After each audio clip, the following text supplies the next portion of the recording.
Good afternoon. Welcome back, everybody. We're going to get started. We'll first start with a few words from the Minister of Environment, Climate Change, and Forestry for Kenya. I would like to invite Sophia Ntuya to the stage to make some remarks.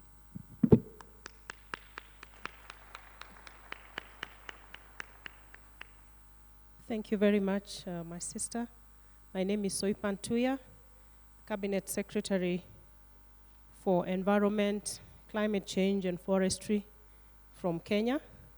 Excellencies, I want to start by saying that reinvigorating Africa for Pan-Africanism needs a recalibration of Pan-Africanism. First of all, is to congratulate the Federal Republic of Ethiopia for setting up this African Leadership Academy and for hosting this Pan-African Forum. This Leadership Academy, like the Federal Republic of Ethiopia has envisaged, will be a place where African leaders will meet, gather, and exchange ideas. It will also be for incubating and encouraging leaders to learn from one another. We have come here, therefore, really to disrupt the status quo. Disrupting the status quo calls for a clean, green form of Pan-Africanism. Africa, which contributes the least of the greenhouse gases, suffers the most of the debilitating effects of climate change. African countries like Ethiopia, Kenya, Somalia, Sudan, Mali, Mozambique, Zimbabwe, and many others suffer from droughts and floods in equal measure. Effects of climate change that they have contributed very little to. Your Excellencies, we are dealing with a new form of neocolonialism. Climate change finance for Africa has been doled out to us in drips and drabs. We have a chance to disrupt this status quo. The Federal Republic of Ethiopia, in the spirit of true Pan-Africanism, has shown us Africa's new true north through their Green Legacy Initiative. Kenya has quickly caught the flu, and last year, in December 21st, we launched a very ambitious program where we want to plant 15 billion trees in the next 10 years. While we hope that we can outpace and outdo Ethiopia in greening Africa, which really is a tall order, seeing that Ethiopia has hit 25 billion trees only in 4 years, that really comes as a great encouragement that we could actually hit 35 billion or 30 billion trees in 10 years. Yesterday, at the Committee of Heads of State and Government on Climate Change, chaired by the President of the Republic of Kenya, His Excellency William Ruto, the President of Congo Brazzaville, His Excellency Sassou Nguesso, launched the African and Global Decade for Afforestation and Restoration. Those acts that will have and offer Africa homegrown solutions, nature-based solutions to deal with climate change, which is a new form of colonialism, since we as Africans do not cause much of the problems, and yet we suffer the most. And those that cause the bigger problem are reluctant to help us deal with the problem. Excellencies, our clean and green Pan-Africanism must be that which helps Africa bring and put food on the table for its masses.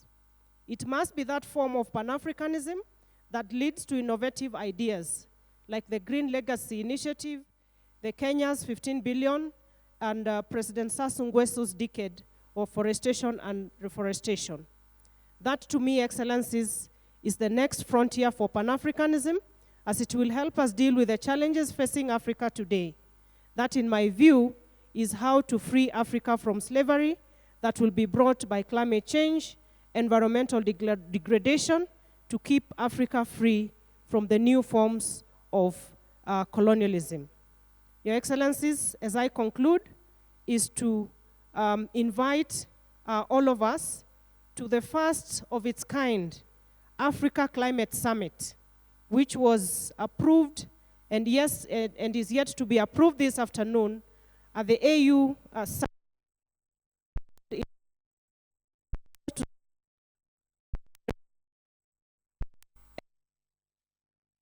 which will hopefully help Africa speak in one voice and demand for bold actions towards a climate resilient, socially just, decarbonized future.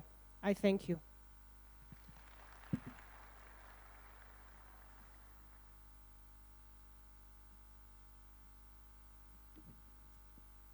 Thank you so much, Your Excellency Sophia Ntuya, Minister of Environment, Climate Change, and Forestry for Kenya. All right, and now we're going into the afternoon presentations and discussions. It'll go like this. There'll be 3 different presentations, and then there will be a moderated discussion. The discussion will be moderated by Professor Baru Zode, Professor Emeritus of History at Addis Ababa University. So our first presenter is Professor Hakim Adi. I would like to invite him up as I say a little bit about him. He's a professor of the history of Africa and the African diaspora at the University of Chichester. He is the first historian of African heritage to become a professor of history in Britain. He has written many books and appeared in many documentary films, and the topic of the conversation today is something I'm interested in, don't know very much about, is the 5th Pan-African Congress, Manchester, 1945. Take it away. Okay, thank you so much, and thank you for the invitation.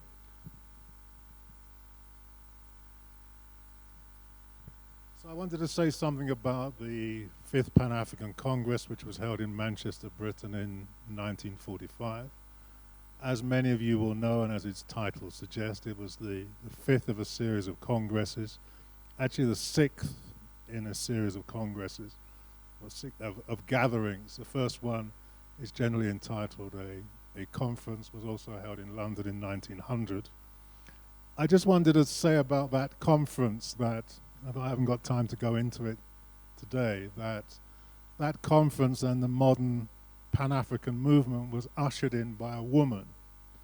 And I was very pleased to see that there was a woman speaking this afternoon, because we went throughout the morning session, I think, apart from the 2 excellent moderators, without any women speaking. So the modern history of Pan-Africanism starts with a woman. Her name was Alice Kinloch. She was South African, and she inspired the first Pan-African conference to take place in 1900, and it's perhaps as well to mention the role of women throughout the Pan-African movement. This 5th Pan-African Congress in Manchester is often commented on in the literature, and I just give one example. This was the comments that were issued in 2013 by the AU, and it claimed that the Manchester Congress drew up a general outline of a practical program for the political liberation of Africa. So if the AU is correct, and this is what the Manchester Congress did, then it clearly is something that is important for us to consider and reconsider in our deliberations.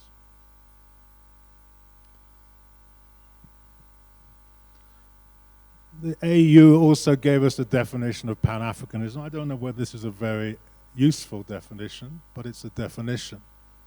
And one of the things we always have to consider with the question of Pan-Africanism is, what is it? And what is it in the particular circumstances of the time? So what it was in 1945 may not be the same as what it is or what it needs to be in 2013 or in 2023 or in 2063. So the question of definition is always vital. And the second aspect of that is, who makes the definition? Because definitions can easily be made by those who have the power to make them. But what is often important as definitions is, to what extent do they relate to those who are concerned with the problems that are being addressed.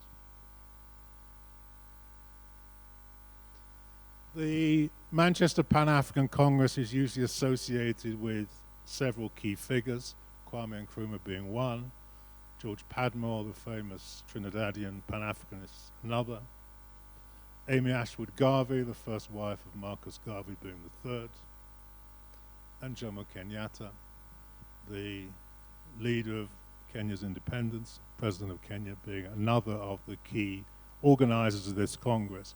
There are others that I haven't got time to mention. You'll also notice one of the slogans of that Congress, which relates to Ethiopia at that time, 1945, not necessarily today, of course. The fifth key organizer of the Congress in Manchester was a gentleman called Isaac Wallace Johnson, who was a trade unionist, a union organizer from Sierra Leone, who attended the Congress after being released from prison. Well, he'd been imprisoned by the British government throughout the Second World War. Okay. I just want to say a few words about the context of 1945 compared with our present situation today. Clearly, the Congress in Manchester was held at the end of the Second World War. The world was a very different place in the sense that colonialism appeared to be at its height, but already it was under threat because of the combined struggles not only of those in Africa, but also in other continents, as well as the struggles of people throughout the world to end the existence of fascism, and therefore to eliminate the existence of all forms of oppression and exploitation. So the Congress took place at a time of great optimism, when people fully expected a new world would emerge from the embers of the Second World War. Today, on the other hand, it appears that many of the challenges that people faced in 1945 have been ended. That colonialism no longer exists in Africa, even settler colonialism no longer exists, that there are governments of African countries and so on. At the same time, many point to the fact that there appears to be a new scramble for the African continent, that external interference in the affairs of this continent seem to be increasing rather than decreasing. And so again, it's important to consider what kind of Pan-Africanism is actually required in the present circumstances. So what I'm going to do is just to show you what was said in 1945, and then I'll make some comments just to give a little bit of context to what happened. So this is the first thing that was said.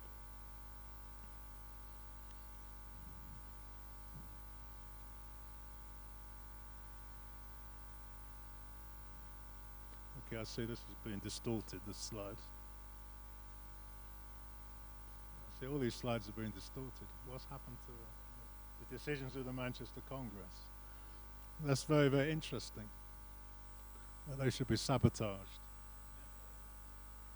Okay, so maybe some people don't want us to know what was said in 1945.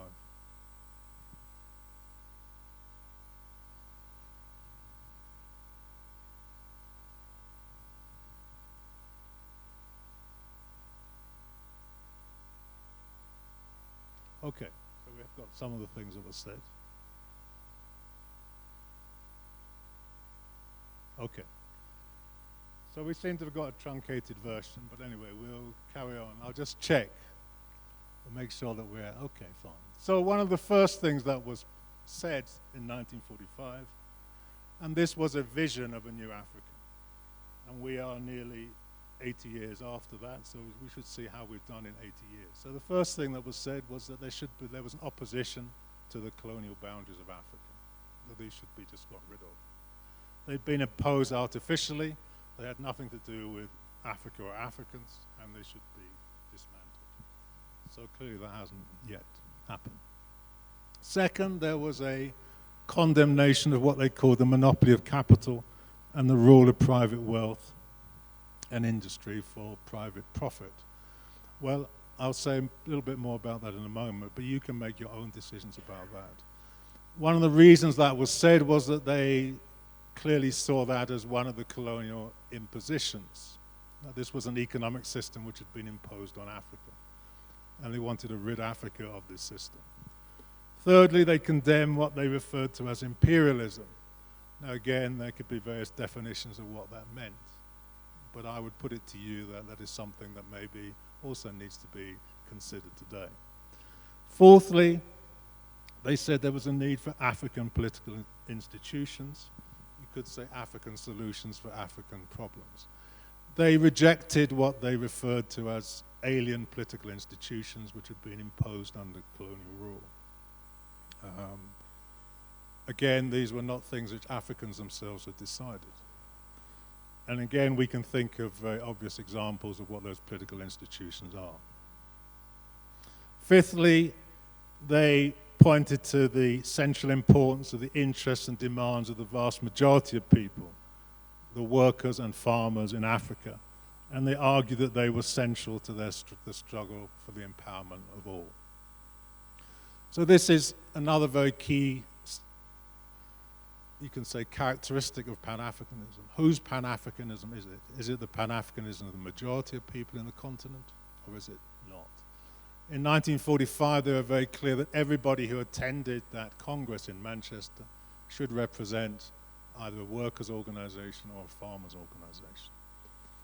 And you can see why that was so important, because those were the vast majority of people in Africa in 1945, and in 2023, it's still the vast majority of people in the continent.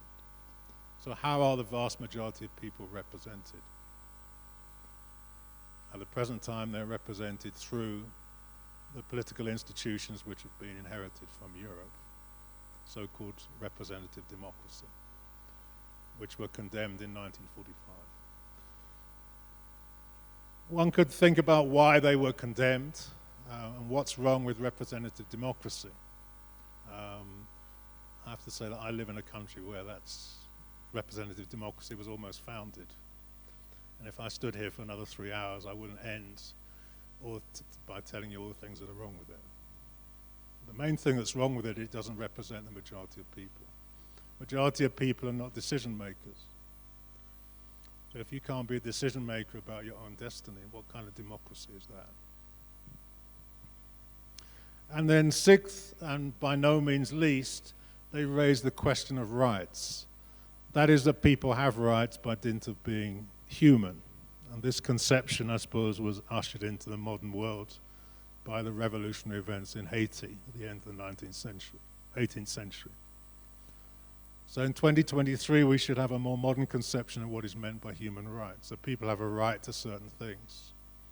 The right to education, the right to a job, the right to clean drinking water, the right to constant power, etc., etc. But generally speaking, these rights are not even recognized, let alone the rights of nations and the right to self-determination and so on. Very often these rights are not even recognized, let alone guaranteed, but they raise these questions in 1945.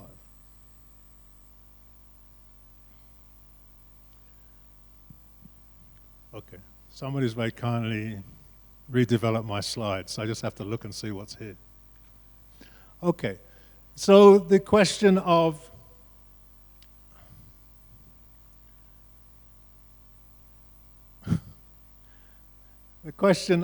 I'm sorry, I'm just interested in what's here. The question of the rule of private wealth. What does the rule of private wealth, which was condemned in 1945, actually mean? So I've taken my example, Africa's largest economy. So this is essentially what the rule of private wealth means.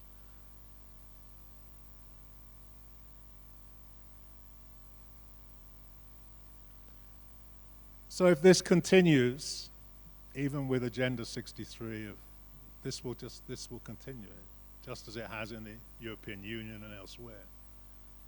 The vast majority of people will not benefit as long as this profit-centered system continues to exist, and it's not a people-centered system. This is just an example. I could have used other examples, but this seemed like quite a suitable one. Then there's what they called in 1945 discredited imperialism. But what does that mean? What is imperialism? I'm sure in 1945 they gave a very clear definition of it.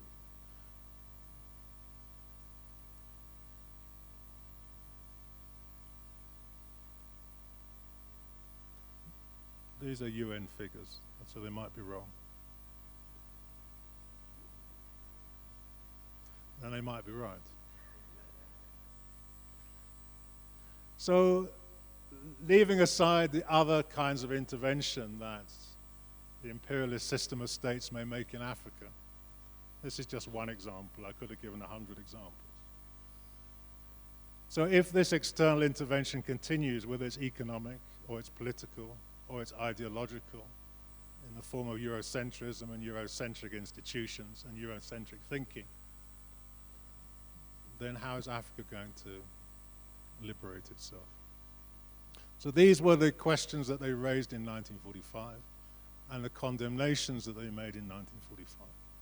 They wanted a different Africa, a new Africa, not one that was bound by colonial boundaries, not one that was bound by a colonially imposed economic system, not one that was bound by political institutions which were imposed from without, but something entirely new which favored the majority of people in the continent.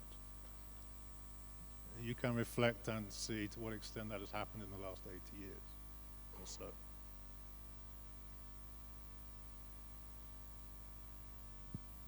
So I think that coming from the lessons of history, there is much to reflect on, and much to learn, and much to take from the considerations of 1945. One of the key things about the Congress in 1945 was it was a summation of experience.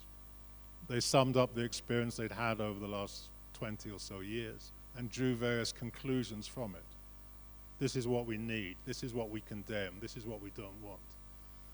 So you could say we've had, just for the sake of argument, 80 years of experience, or 60 years of experience, or 70 years of experience. So then what conclusions do we draw from that 70 or 80 years of experience?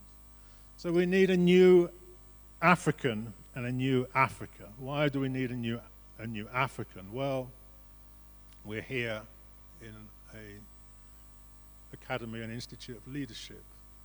So what kind of leadership do we need? I would say that we need a new form of leadership where everybody is considered a leader, or at least a potential leader. The idea that only some people can lead is a very Eurocentric concept. Some people lead, other people follow. But no, we need everybody to be leading. Everybody to be a decision maker. Everybody to say, this is the kind of country that I want. This is the kind of Africa that I want. And to be able to make decisions. At the moment, because of the institutions which exist, that's not possible, generally speaking, whether in Africa or in Europe or elsewhere. And as a result, there's very little progress to be made. In fact, this particular publication comes from an early attempt at to develop African regional unity after the 1945 Congress, particularly directed towards West Africa. And it was led by Kwame Nkrumah and others at that particular time. Okay, I can pass over that. I can't see these in my monitor, so I've just shown you what they said in 1945. I've given my own commentary on it, just maybe to assist you or jog your memories or help you to reflect. But I wanted to leave the final word to those who gathered in Manchester in 1945. So even though they spoke about colonies, I think you can understand the point I'm making, and the point that they were making. That all Africa, we can say, must be free from foreign imperialist control, whether political or economic, or ideological, or whatever.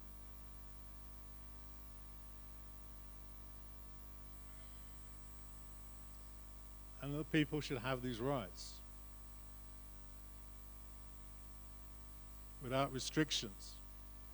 So that means without the restriction of externally imposed political institutions. I don't know an example, perhaps Ethiopia is a little bit different, but I can't think of another example in Africa really where people have considered what kind of political institutions there should be. These are just inherited institutions, generally speaking.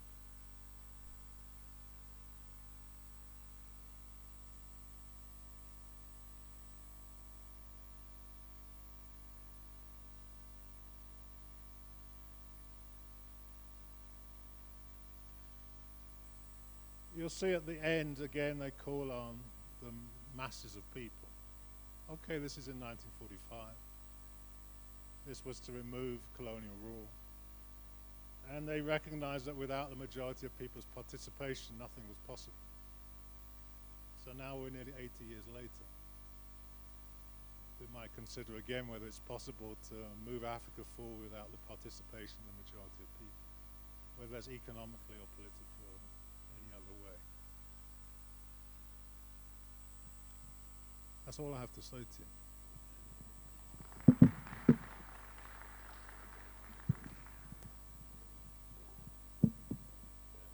All right, thank you, Professor Hakeem Abdi, for that.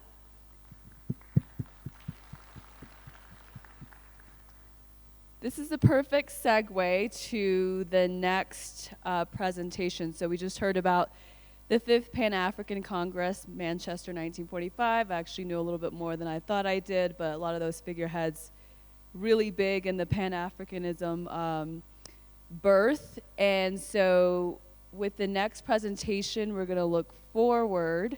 The title of this presentation is called Recalibrating Pan-Africanism to Meet the Challenges of the 21st Century. And for that, I'm going to invite up Dr. Shimales Bonsa, Associate Professor of Modern African History and Politics at Stony Brook University in New York.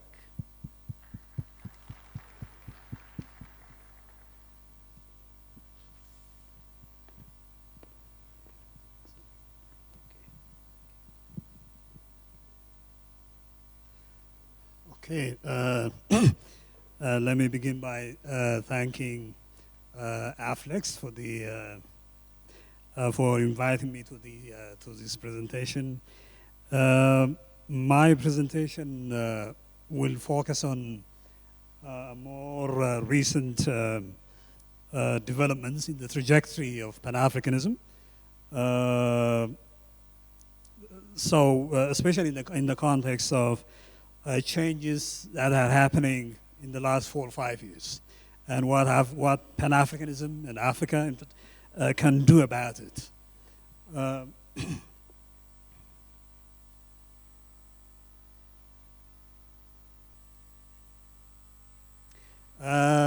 Let me start with these. A picture, and this is a picture that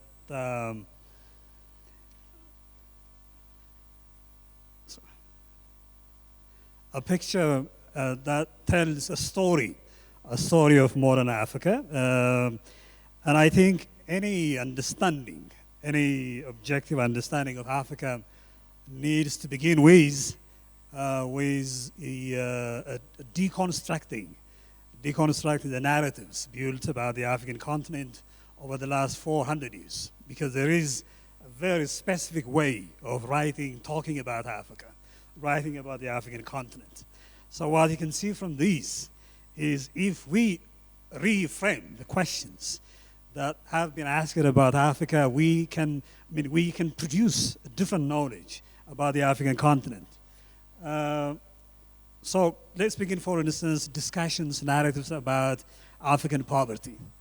Many a time you find descriptions of Africa about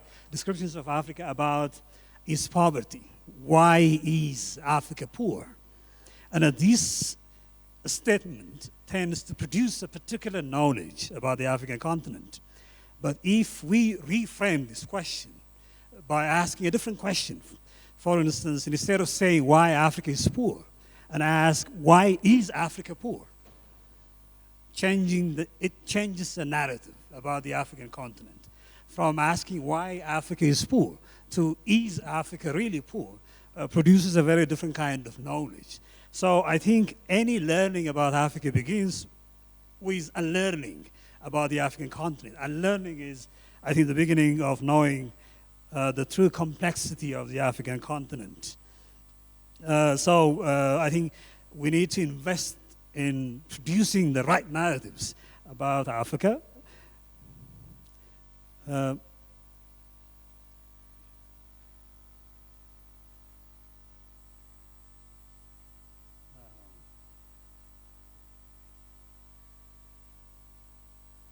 think the slides.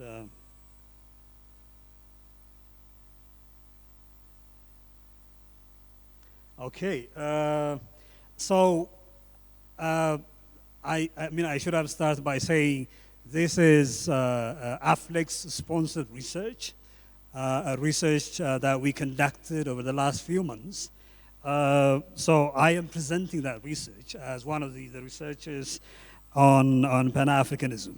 And this research about recalibrating, reinvigorating Pan-Africanism comes at a very particular moment in the history of the world. And these are the contexts in which we conducted this research. Let's begin with the continental global context for producing this knowledge, for conducting this research this particular time. Regionally, as was mentioned at the beginning of this event today in the morning, this is the 60 years anniversary of the founding of the Organization of African Union. 60th anniversary. And I think it is a very auspicious moment for Ethiopia to organize this 36th ordinary meeting of the African leaders, and also coinciding with the celebration of the founding of the African Union. But I think in the context of Ethiopia, this time is also very, very important, very relevant. This is a time when we have seen over the last few years, over the last few months, where one of the fundamental ideas of African Pan-Africanism, which is African solutions for African problems, something that we were talking about today, is something that was realized, or I think we've seen that idea in practice, where Africans were able to resolve African problems, African problems, and I think one of which could be the Nile crisis between 3 African countries, and the decision eventually by to resolve this tension between Ethiopia, Egypt, and the Sudan within the framework of the African Union, or even the resolution to the crisis in Ethiopia recently within the framework of the African Union. These are examples in which Africans have managed to address African problems within the framework of the African Union. But I think there is one thing that is fascinating, which is very relevant, and something which requires a fundamental rethinking of Pan-Africanism today, and that is the global developments. I think global developments over the last few years, I think we can begin with discussions about the pandemic, for instance, the COVID-19 pandemic, but also the war in Ukraine, the Ukrainian crisis, I think have created strategic openings that Africans can exploit to advance their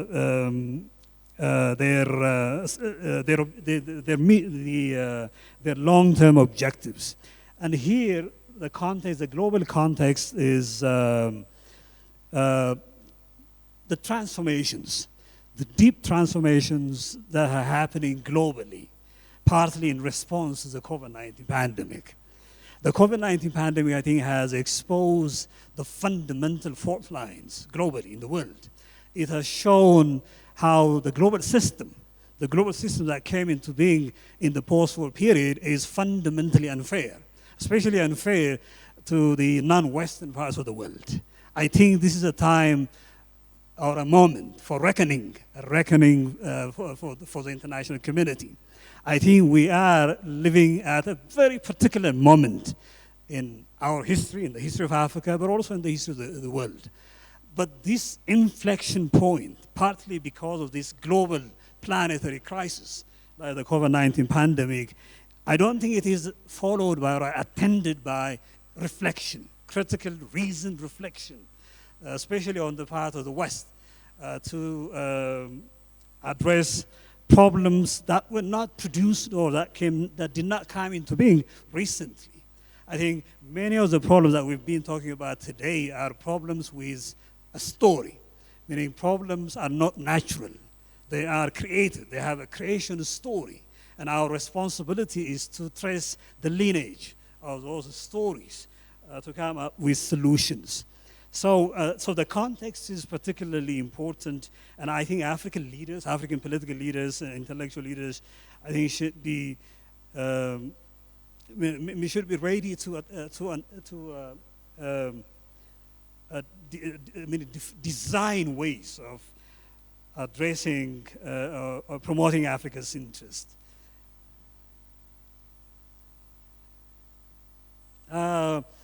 I think one of the questions I think we need to ask at this particular moment, at the moment where we celebrate the 60th anniversary of the founding of African Union, is the state of the African Union strong?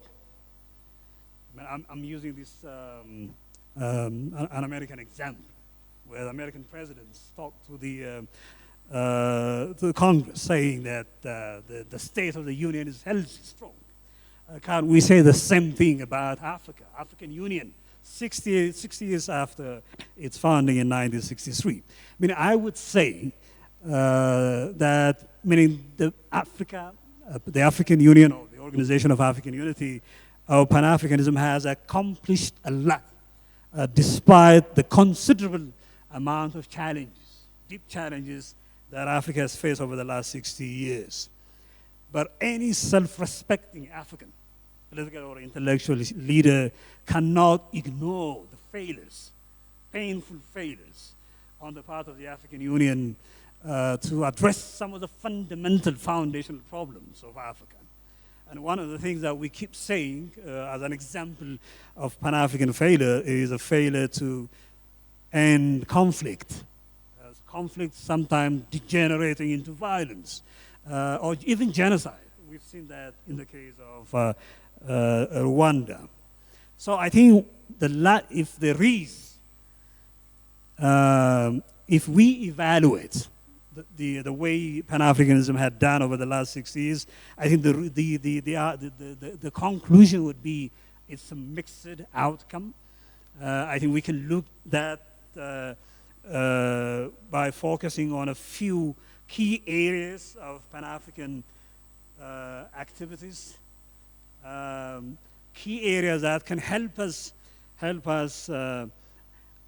account for the performance of Pan-Africanism or Africa, the African Union, over the last 60 years. Let's, for instance, begin with the state of Pan-African unity. How unified is Pan-African Africa, or the African continent? Meaning, there is significant achievements over the last 60 years to build the infrastructure of unity, continental unity, or even sometimes extending beyond the continent to include areas outside of Africa, like Haiti, for instance. Haiti, I think, is the only African country outside of Africa which is a observer member of the African Union. So there is significant achievement. We cannot deny that. But at the same time, this unity, which tends to be top-down unity, is now translated into a bottom-up Pan-Africanism.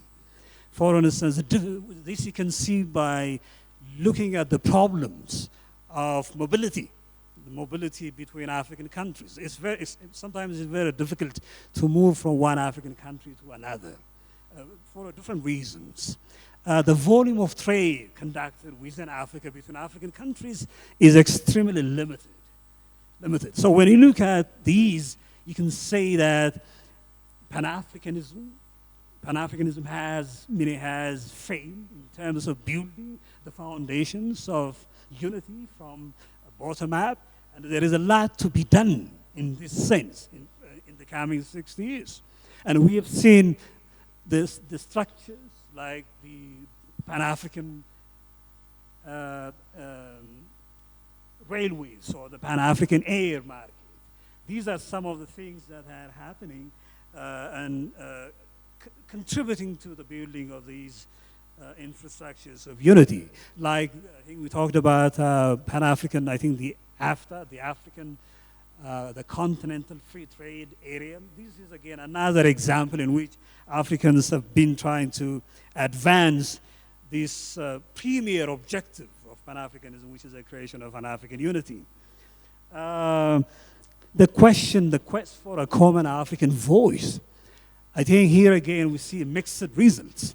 There are areas where Africans were able to come up with a common African position on issues that are fundamental to Africa, like for instance, on the question of foreign aid, or on the issue of climate change, on the question of Africa's representation within the United Nations Security Council. These are areas where there is unanimity, universal unanimity within Africa, among African leaders.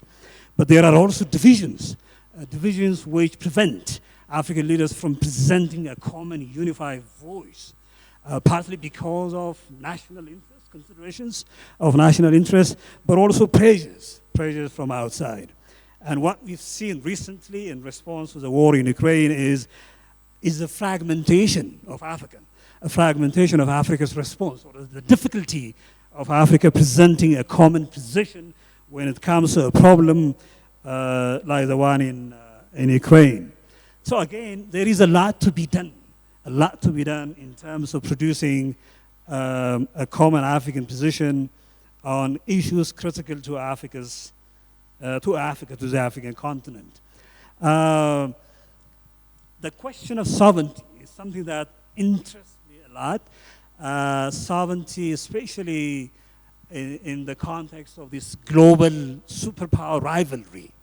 And what we've seen over the last 60 years, especially during the period of the Cold War, or even in the post-Cold War period, is the systematic mutilation of Africa's sovereignty, continental sovereignty, but also national sovereignty. I mean, there are issues that, examples like, for instance, that this doctrine of universal jurisdiction or the principle of humanitarian interventions disguised as humanitarian, but ended up producing regime change in the African continent. These are examples in which foreign powers continue to exercise considerable political influence in the African continent. And African countries, I mean, if not unified, because I was listening to the first presentation by Professor Kahinde, if there is no unity, not just unity within Africa, but unity of the black world across the Atlantic, but also across the Mediterranean in Europe, I think Africa's survival, or its potential not just to survive, but to succeed in an increasingly competitive world, it will be difficult. And I teach my students, telling them how difficult it would be for Africa to compete with powerful economies like China, for instance. The Chinese economy, which is in probably $20 trillion or a little less than $20 trillion. And Africa, especially sub-Saharan Africa, is not bigger than $3 or $4 trillion economy. And there is no way a $3 or a $4 trillion economy competing successfully against a country that's considered to be friendly to Africa, like China, not to mention the US or the European Union. So unity is an existential issue for the African continent. So when you look at these issues, I think we can say that, yes, the state of the African Union today, 60 years after, is still strong, but there needs to be a lot. I mean, African leaders need to do a lot, especially in the context of what's happening over the last few years. New trends. I think the world is in flux, and I find it to be I find these changes globally very, very important for Africa. I think this is a very good time for the African continent, a time when Africa can exploit the strategic realignments to advance Africa's objectives enshrined in Agenda 2063. I mean, I was talking about transformation. The transformation happening geopolitically, for instance, the emergence of a multipolar world structure, potentially replacing the unipolar world led by the US. The economic transformation, which is connected partly to the COVID-19 pandemic, but also the war in Ukraine, which is causing a significant shift in energy, a shift in supply chains. These are significant developments in economic transformation that can be very productive for the African continent. For Africa, the problem is, I think the challenge is that these changes, geopolitical transformations, economic transformations, are presenting opportunities, tremendous opportunities for Africa, but at the same time, it's a very serious challenge. One challenge that we talk about today is the challenge of the Cold War, meaning the kind of a new scramble for Africa. A new scramble for Africa, a scramble for energy, for instance, a scramble for resources.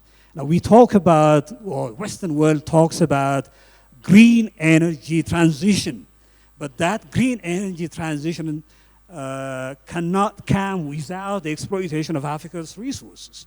Africa's resources, natural resources, are critical to Western green energy transition.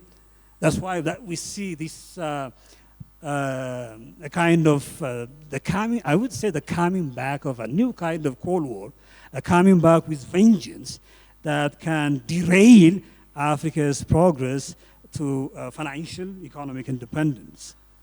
I think I don't have time. Okay, so I will stop here. But the last part of my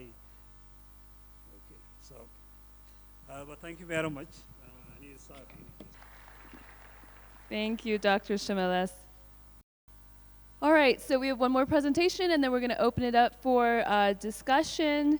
The next presentation, actually, Dr. Shamiles touched on this in what he was talking about. It was one of the 5 key points in terms of the recalibration that he was discussing, and one of those points was the state of democracy and good governance. So I think that goes really well into our next topic. After this presentation, Professor Baru will come up and moderate an open discussion. All of the speakers will be asked to come up, the afternoon speakers. So our next presenter is Dr. Kabele Matlosa. He's a visiting professor at the Center for African Diplomacy and Leadership at the University of Johannesburg and Wit School of Governance, University of Witwatersrand, Johannesburg. A mouthful. His topic of presentation is the Africa Peer Review Mechanism, Lessons for Nurturing Democratic Governance in Africa. Dr. Kabale.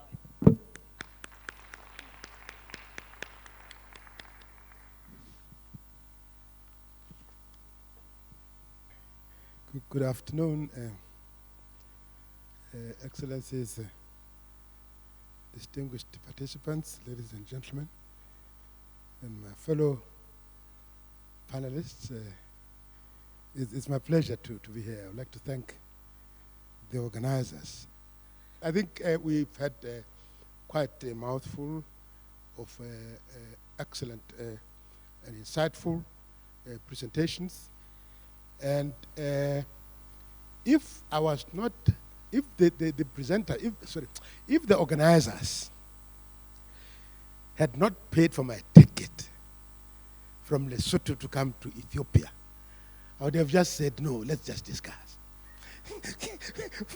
but since they've really spent some money on me coming here, and not only to Addis, but even outside Addis, driving me all the way here, frankly, as an African, you have to show some respect and say a few words.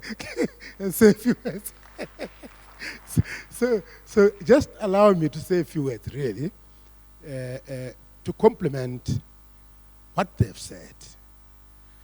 And I'm going to complement all those interesting Pan-African stories with a specific Pan-African initiative. I'm not sure whether we know this initiative. It's called African Peer Review Mechanism. That's what I'm going to talk about briefly. And in fact, when the Right Honorable Prime Minister opened our meeting this morning,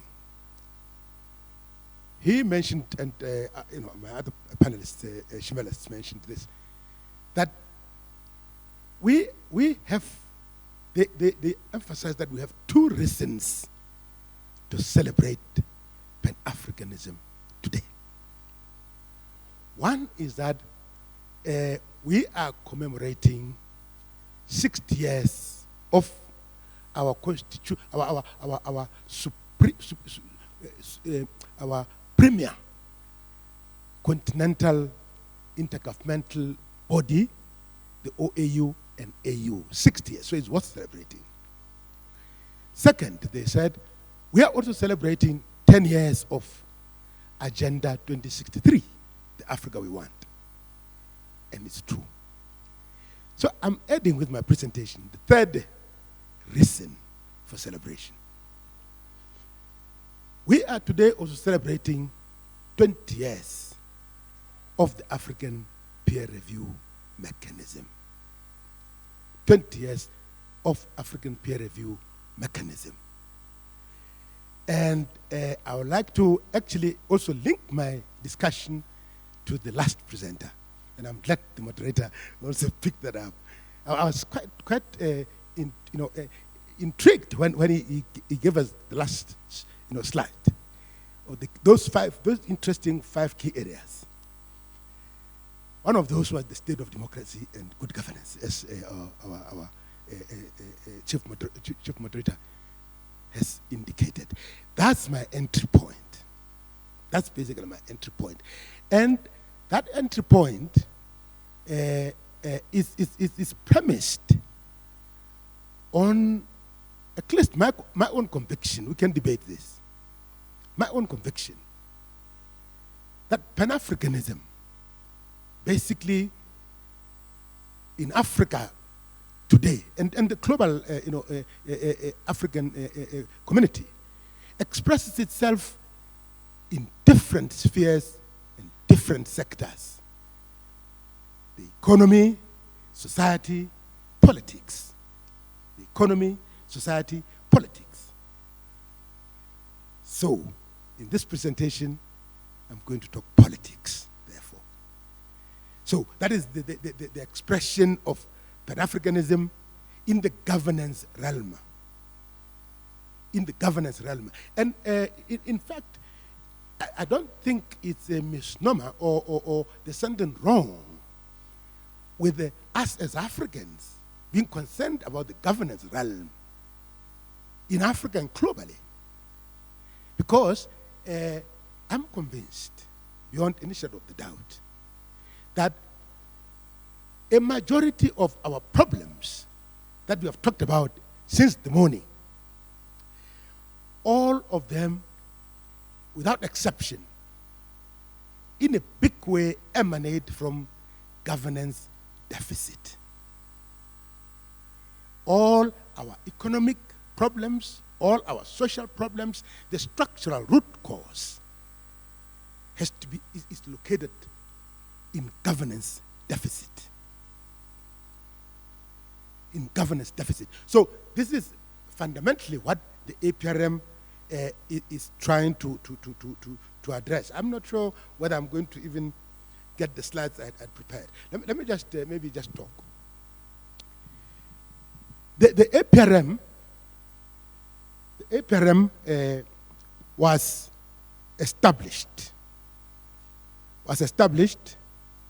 Somebody will have to assist me. I don't know how to do this. Was established. Oh, okay. I managed. I was trying to get some what's the word? Fast orientation from the moderator when I came up here to say, how do you use this? So, but I think we can go ahead. Now, I'm not going to take long, really, because I'm also interested in us having a conversation than me talking too much. So I'm going to skip a lot of stuff that you see there.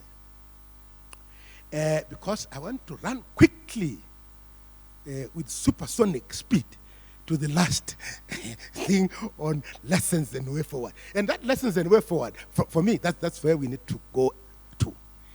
And in fact, you know, I was thinking now, as I was listening to the other presenters, that in fact it's wrong for me to have said lessons and way forward. No. In fact, I should have said, and I'm going to do this when I revise this thing, challenges and solutions. It's better. I think it sounds much better. It sounds more Pan-Africanist than lessons and way forward. That sounds more neoliberal in a sense. Sorry for my language. So I wanted to start there, but I'm going to skip this whole stuff. I'm going to skip, and here, basically, what I'm trying to do is to try to explain, probably in a simple, not so simplistic way, what peer review entails. You know, and I think I can just give it even a much simpler version. You know, those of us, and I'm sure many of us, probably all of us here, have been to university. I'm sure. I'm definitely sure.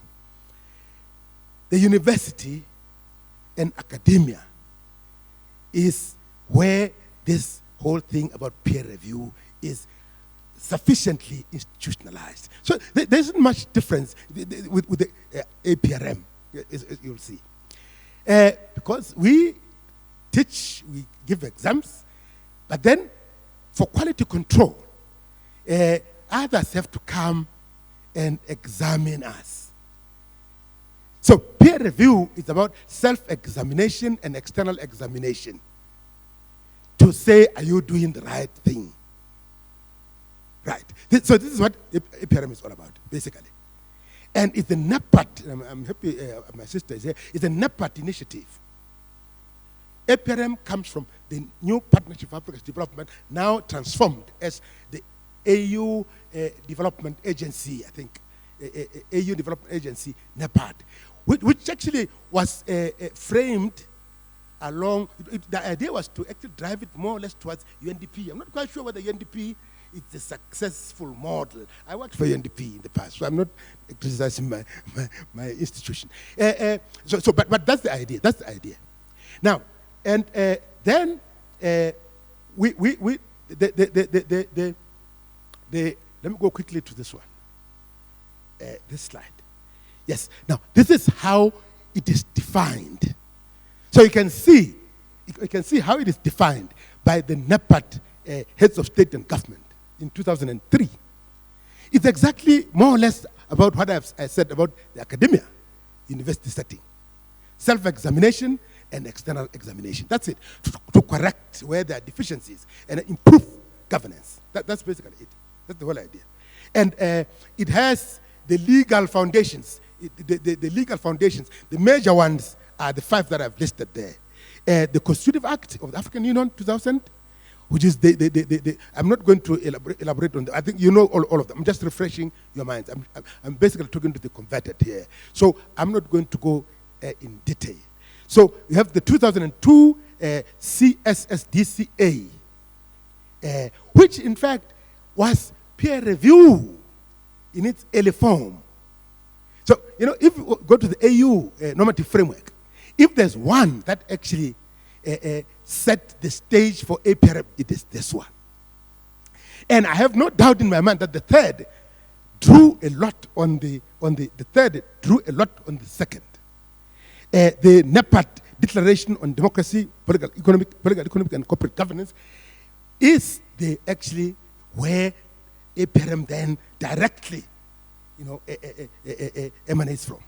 Then we have the African Charter on Democracy, Elections, and Governance of 2007, and the 2013 Solemn Declaration when we were commemorating the 50 years.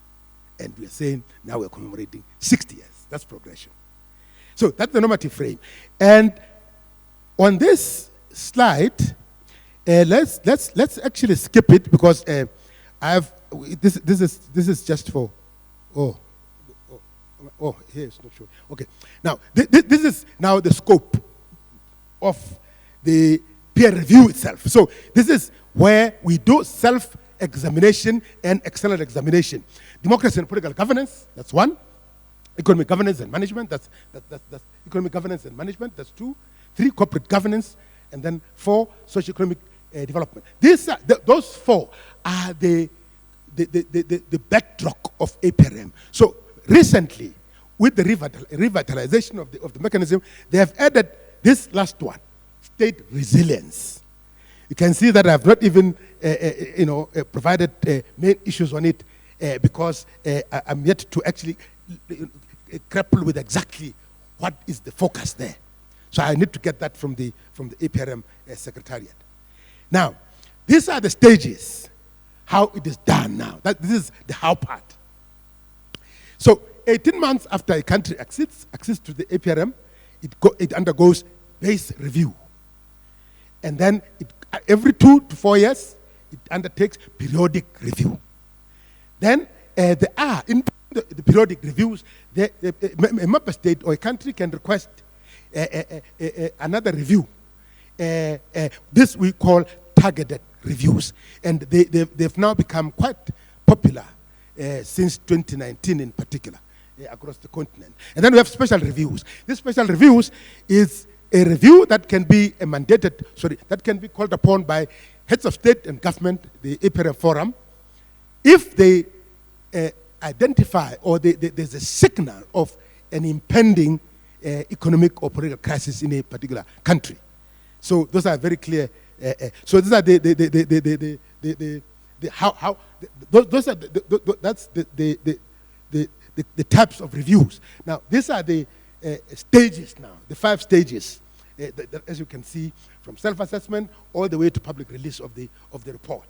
So let's not waste a lot of time on that one. These are the structures of the APRM itself, all the way from the heads of state, APR Forum, the technicians that advise, the panel of eminent persons, rather, the APR panel, and then the secretariat, which is based in Midrand, the APR secretariat. And then at the national level, you also have national structure, APR national structures that help the continental structures that you see over there. Now, then let's look at how the mechanism is gaining traction or not gaining traction across the continent. And remember, we said we are celebrating 20 years of the mechanism. Now, here is the picture. It's very clear. It's very clear. Central, east, north, southern, west. So you can see that the west is ahead in terms of numbers of the countries that have ratified, that have acceded to the mechanism, followed by East Africa. Third comes southern, fourth, central, and then the last is north. The last is north. So this picture tells you the level of traction on the continent. Now, I'm trying to interpret that we have 55 member states on the continent, 41 have acceded, 43 member states, of the 43 that have acceded, 24 have already, up there it has to be 43, not 41, sorry.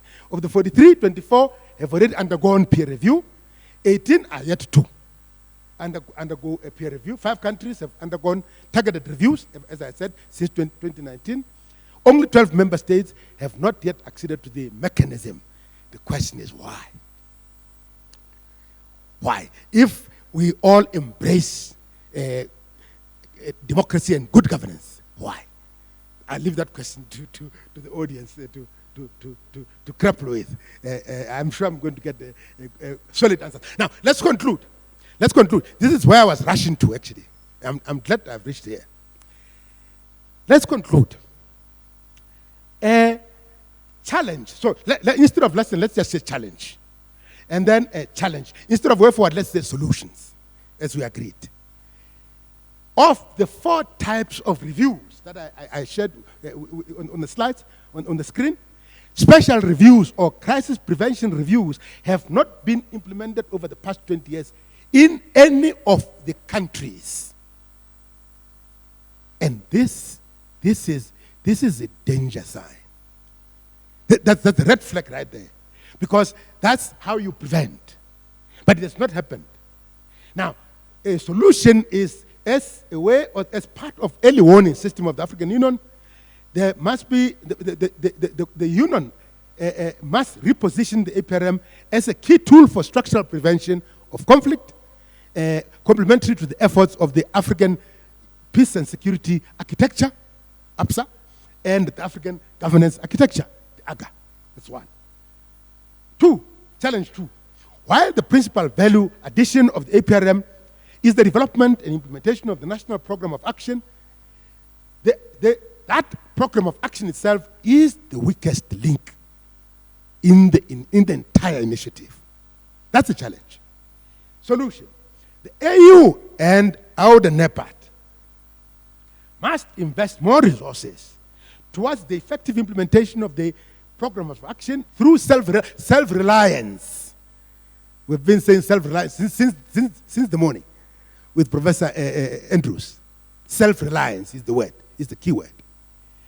And, reduce or in fact eliminate this overwhelming dependence on aid, on foreign aid. That is actually strangling the African Union today as we speak.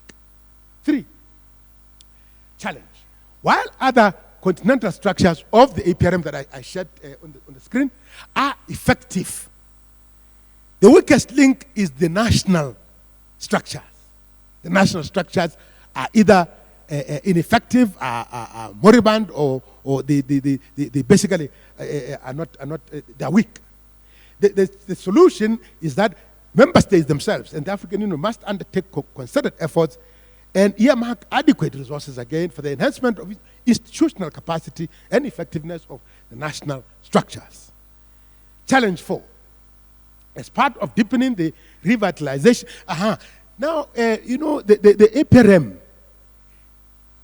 the added value or the uniqueness about the mechanism compared to the European counterpart, the European peer review, is that it is comprehensive, and you saw it covers 4 big areas, huge areas, and they even added the 5th one, state resilience. Now, with the introduction of targeted reviews, here is the challenge. Member states now opt for targeted reviews, not comprehensive reviews. This may weaken the mechanism itself.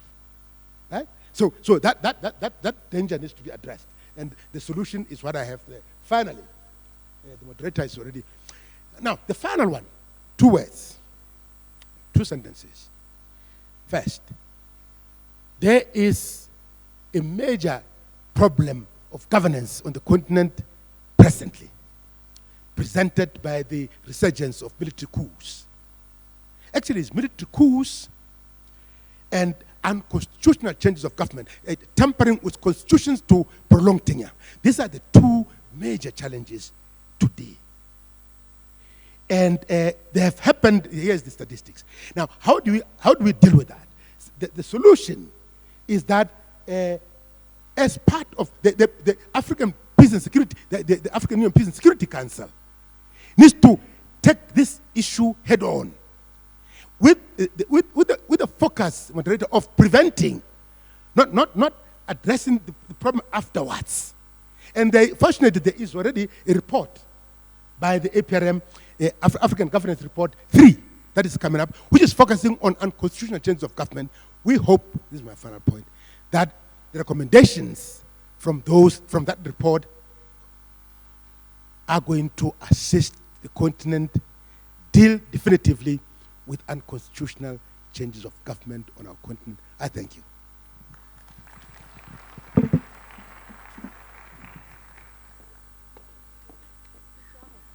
Good job figuring it out. Actually, professors, you can stay up here. Yeah.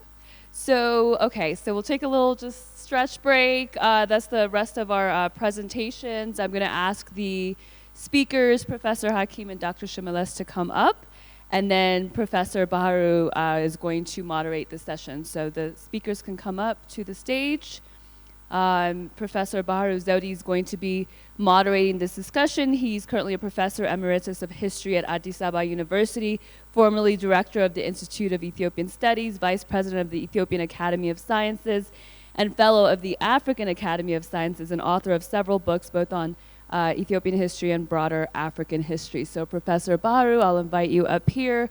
We'll have a couple of mics to go around. This is an open discussion. There's a couple of mics going around in the audience, so please feel free. Just have a little fun towards the end of the day. Thank you. Thank you very much, Hermela. I would have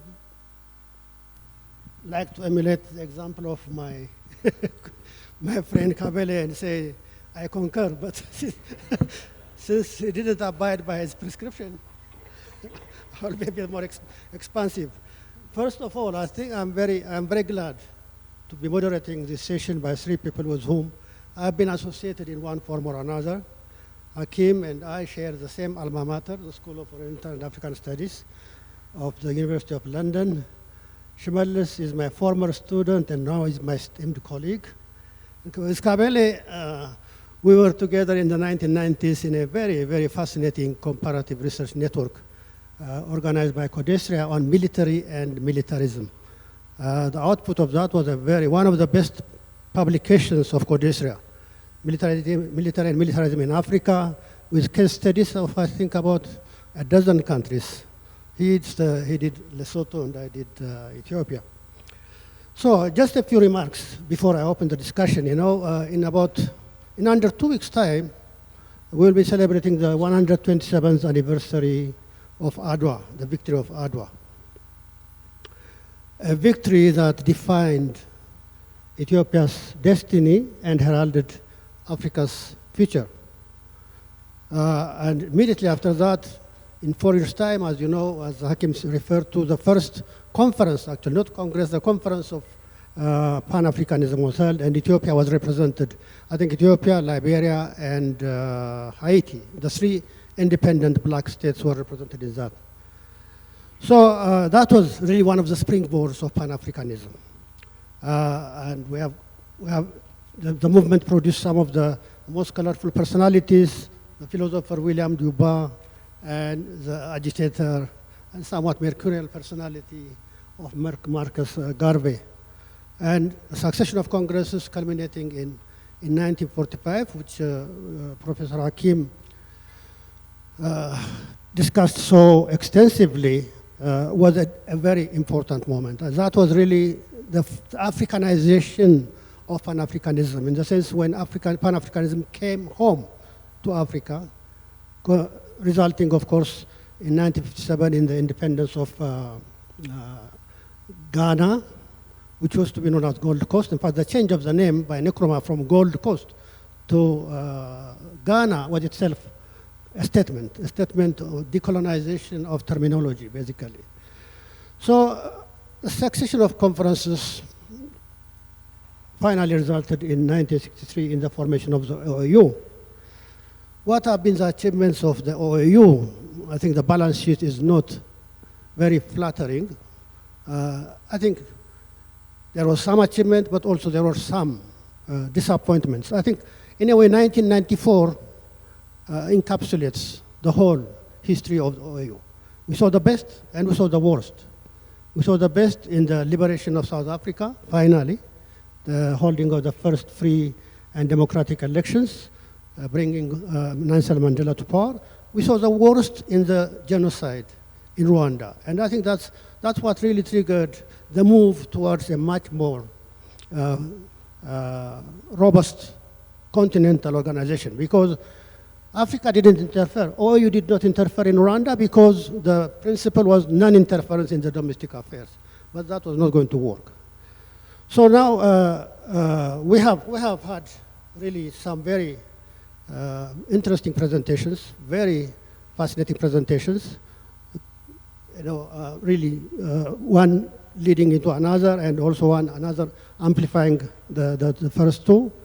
So there are some questions, maybe pertinent questions. I don't want to preempt the discussion, but at least just to guide the discussion, I want to pose about 5 questions.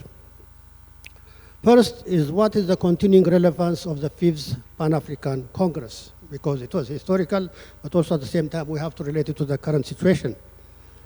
What are the challenges of attaining full independence? I think Shimalis has discussed very eloquently some of the challenges that Africa still faces. Full independence means not just political or flag independence, but above all, economic independence, self-sufficiency. How far has Africa gone towards achieving the ultimate goal of continental integration? We haven't gone that far. Have we gone that far? Or what remains to be done? Fourth, how can Africa navigate collectively the stresses and strains of the global order? This is also something that was referred to by Shamalis. How best to address the glaring problems of governance? APRM.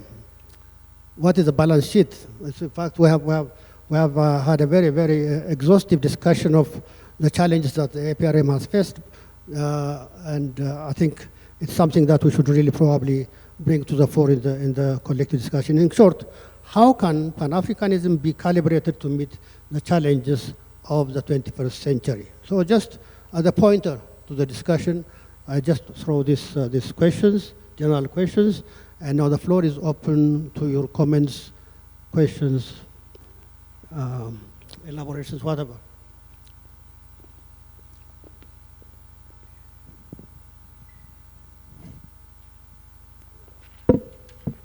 First, yeah, I see one here.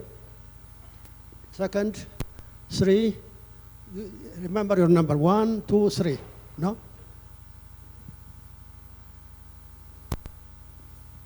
Okay, let's begin with you.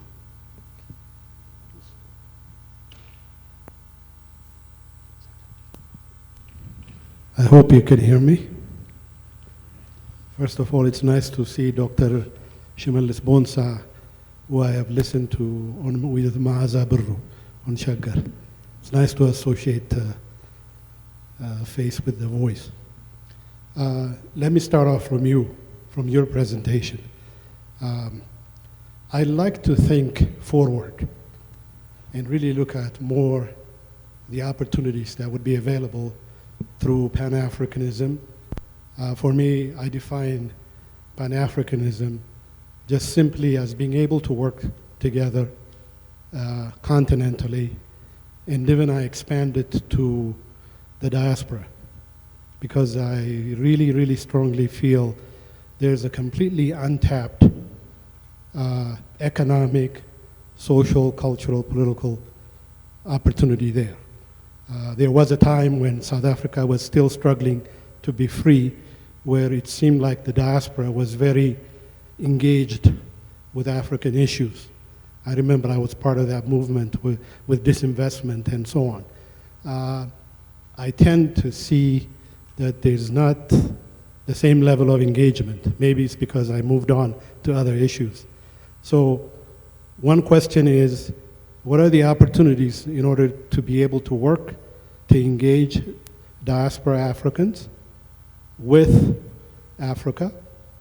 And number two, I don't think enough credit has been given to the transition of the OAU to AU, which would be a construct that would mimic maybe the subcontinent of India, EU, and other institutions that I think have helped those economies really take off and therefore bond the people a lot closer. To me, I think the reason that Africa has stayed as underdeveloped, I'm trying to be very careful with the narrative, is because I don't think we have seen a substantial coming together of our people. The trade is one issue. Even the cross-border issues, the visa, the Free Trade Association, and so on. So I would like any one of you to address how do we bring diaspora to engage and assist, and it could also be vice versa. We could also go there and help them. I see Ghana making a tremendous effort to get African Americans to come as tourists, which is one way of engaging, and cultural mecca, visiting the slave coast and so on. And then why isn't the AU platform being more aggressively used to see an integration of the African continent, more engaging culturally, politically, but more importantly, having a frictionless, borderless, a smooth integration of the people across the board. Thank you very much.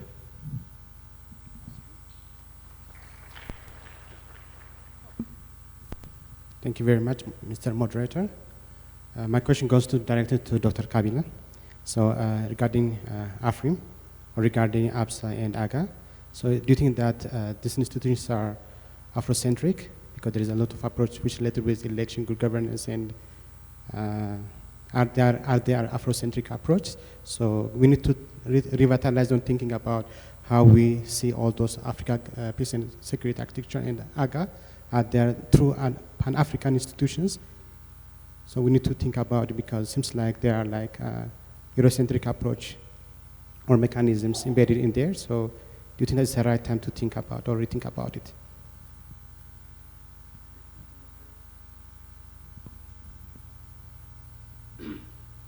Okay, thank you very much, and I would like to thank the organizers for inviting us to this important meeting.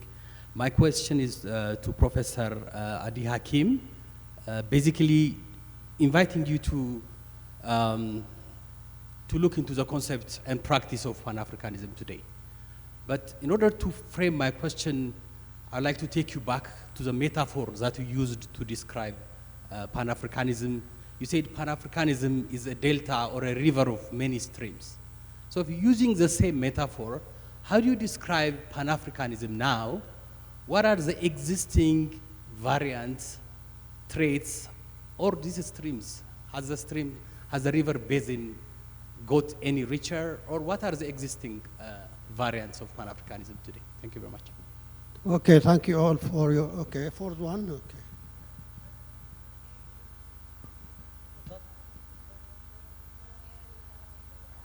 Okay, okay. Let's pause. I mean, it does not mean the end of the discussion, but at least let's pause here and allow the presenters to respond to the 3 questions and comments.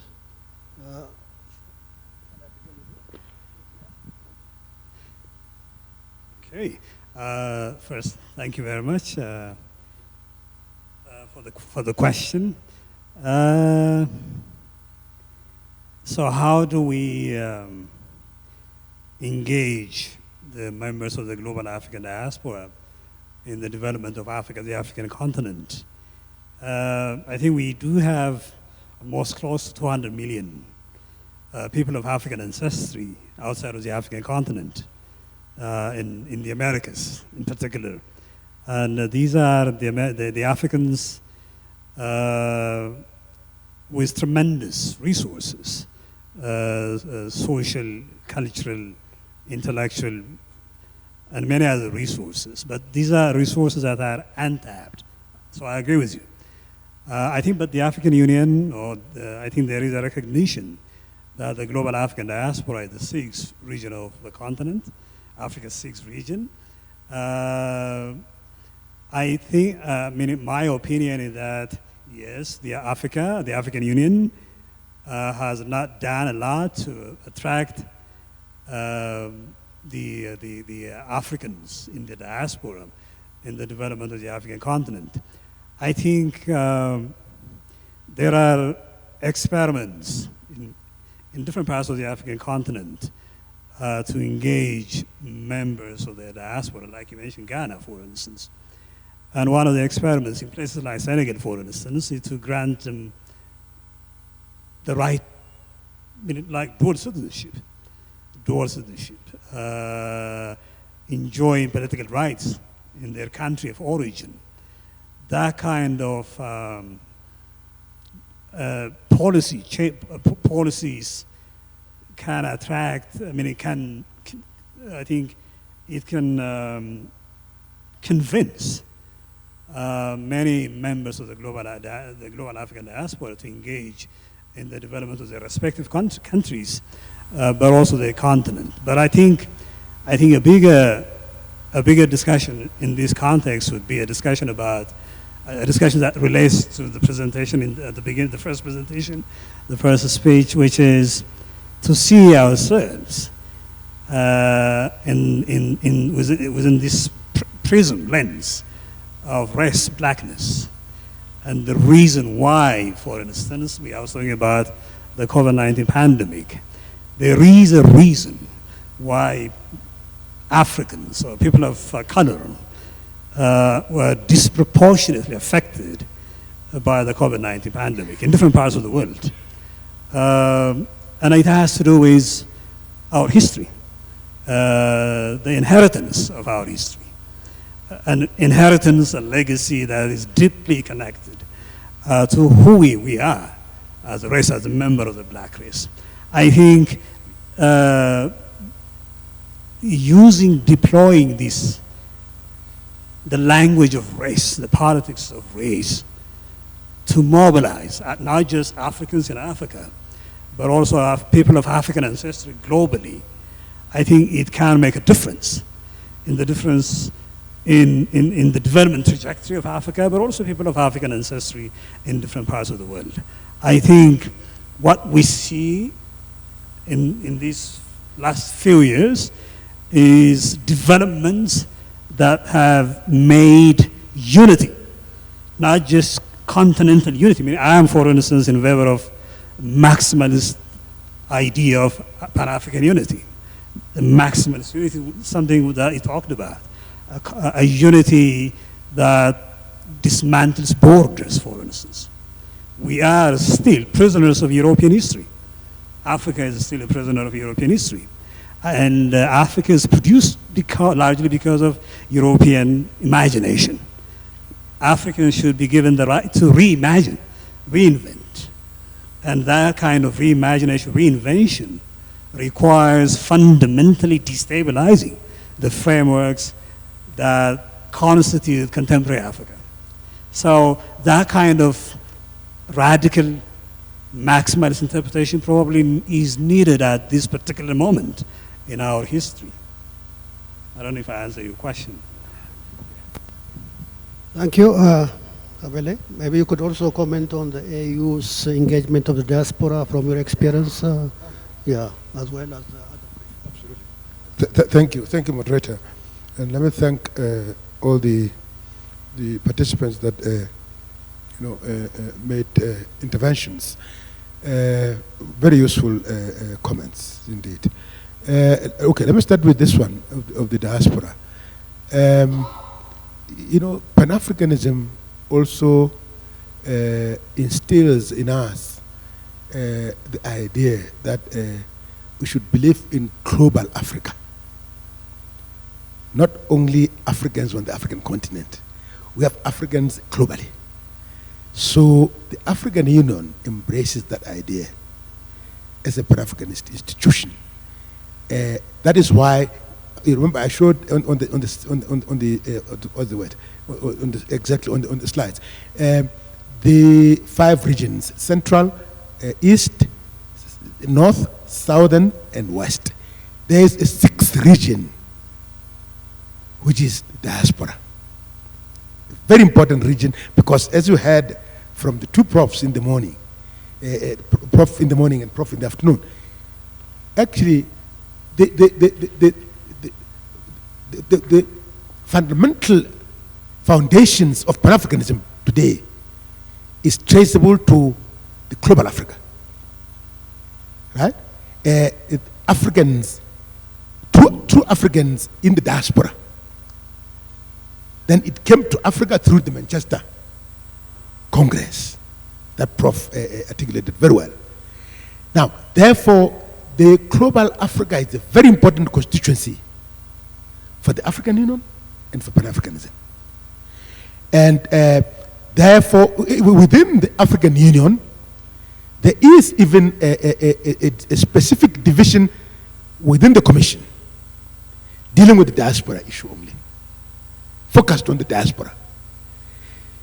But I must admit that there's too much lip service. Let me be frank. I worked for the union for close to 8 years. There's a lot of lip service. One, to Pan-Africanism in its truest sense. So we actually are having a challenge at the top leadership level of the continent, where we actually, as we speak today, don't have true Pan-Africanists driving the continent. Two, the global Africa is missing in the discourse of advancing Africa through Agenda 2063. Look, the summit is finishing today. The summit.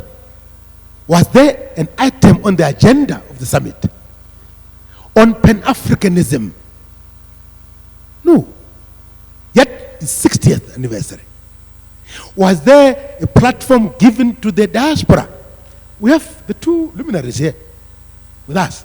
Why were they not invited, the two profs here, to go give a talk on Pan-Africanism the way they did today here? It's a missed opportunity, in my view. So that's how I answered the diaspora issue. The two more, and quickly. The question of integration, and you raised it, moderator, the integration, and my brother raised it. You know, the moderator, the chief moderator, in the morning, read, and rightly so, the vision of our union today. An integrated, prosperous, and peaceful Africa, driven by its own citizens, and representing a dynamic force in the international arena. That's the vision. Now, so here's the catch now. Here's the challenge now. And I think it goes back to the lack of a true Pan-Africanist leadership. The word does not, what's the word? It does not speak to the deed. The word, the vision, is not being realized. It is on paper. So within the union, one of the major challenges, and it comes to also directly to the other question about APSA and AGA, is this. We are very, very good at norms, at norm setting. We are excellent. If the success of this continent, Madrid, was to be judged by the amount of norms we have adopted and signed on, we'll be number one in the world. We'll be number one in the world. But translating the norm into practice is our challenge. And it comes to your question, my final point. Your question, my brother, Absalom. AGA and APSA, very key architectures. If we are to be honest, there are actually just three architectures that matter to take Agenda 2063 forward and succeed as the continent and talk about Africa rising in the true sense of the phrase. These are African governance architecture, African peace and security architecture, African development architecture through AUDA, NEPAD. So the only three that matter. But we have them. They are not being made effective. That's the gap, therefore, between norm setting and norm implementation. We have set ourselves, final point, 2030 as the year of silencing the guns. I can tell you now, as we speak, until and unless we effectively implement these three architectures, AGA, APSA, AU development, African development architecture through AU, AUDA, NEPAD, we are not going to silence the guns in 2030. So I even gave them a good advice before I left the union, a couple of years ago. I said, the best way, because obviously you're not going to silence these guns. The best way to do this effectively is to have a database, a roster of all the warlords on the continent and buy them silencers for their guns. Because the guns will still be blazing, but at least silence them with silencers. Thank you, Madrid.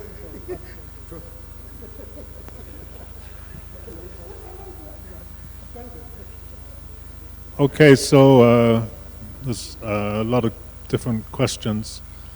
One thing is to start with our definition of Pan-Africanism.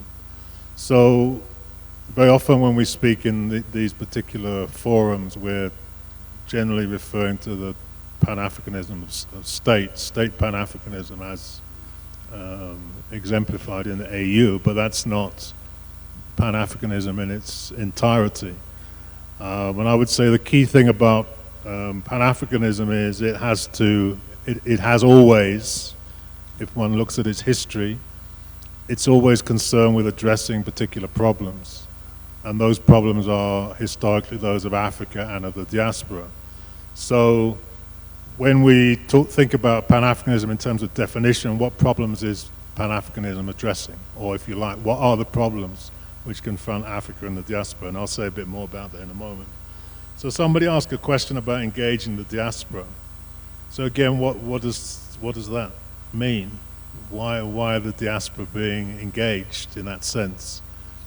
Again, if you look at the history of Pan-Africanism, it was a manifestation of the unity of Africa and the diaspora, or Africans in the continent and Africa in the diaspora, to solve those problems which they face in common. So it's not an issue, it shouldn't be an issue of the AU engaging with the diaspora. Technically, the diaspora is part of the AU anyway. But the question is, on what basis is this engagement taking place?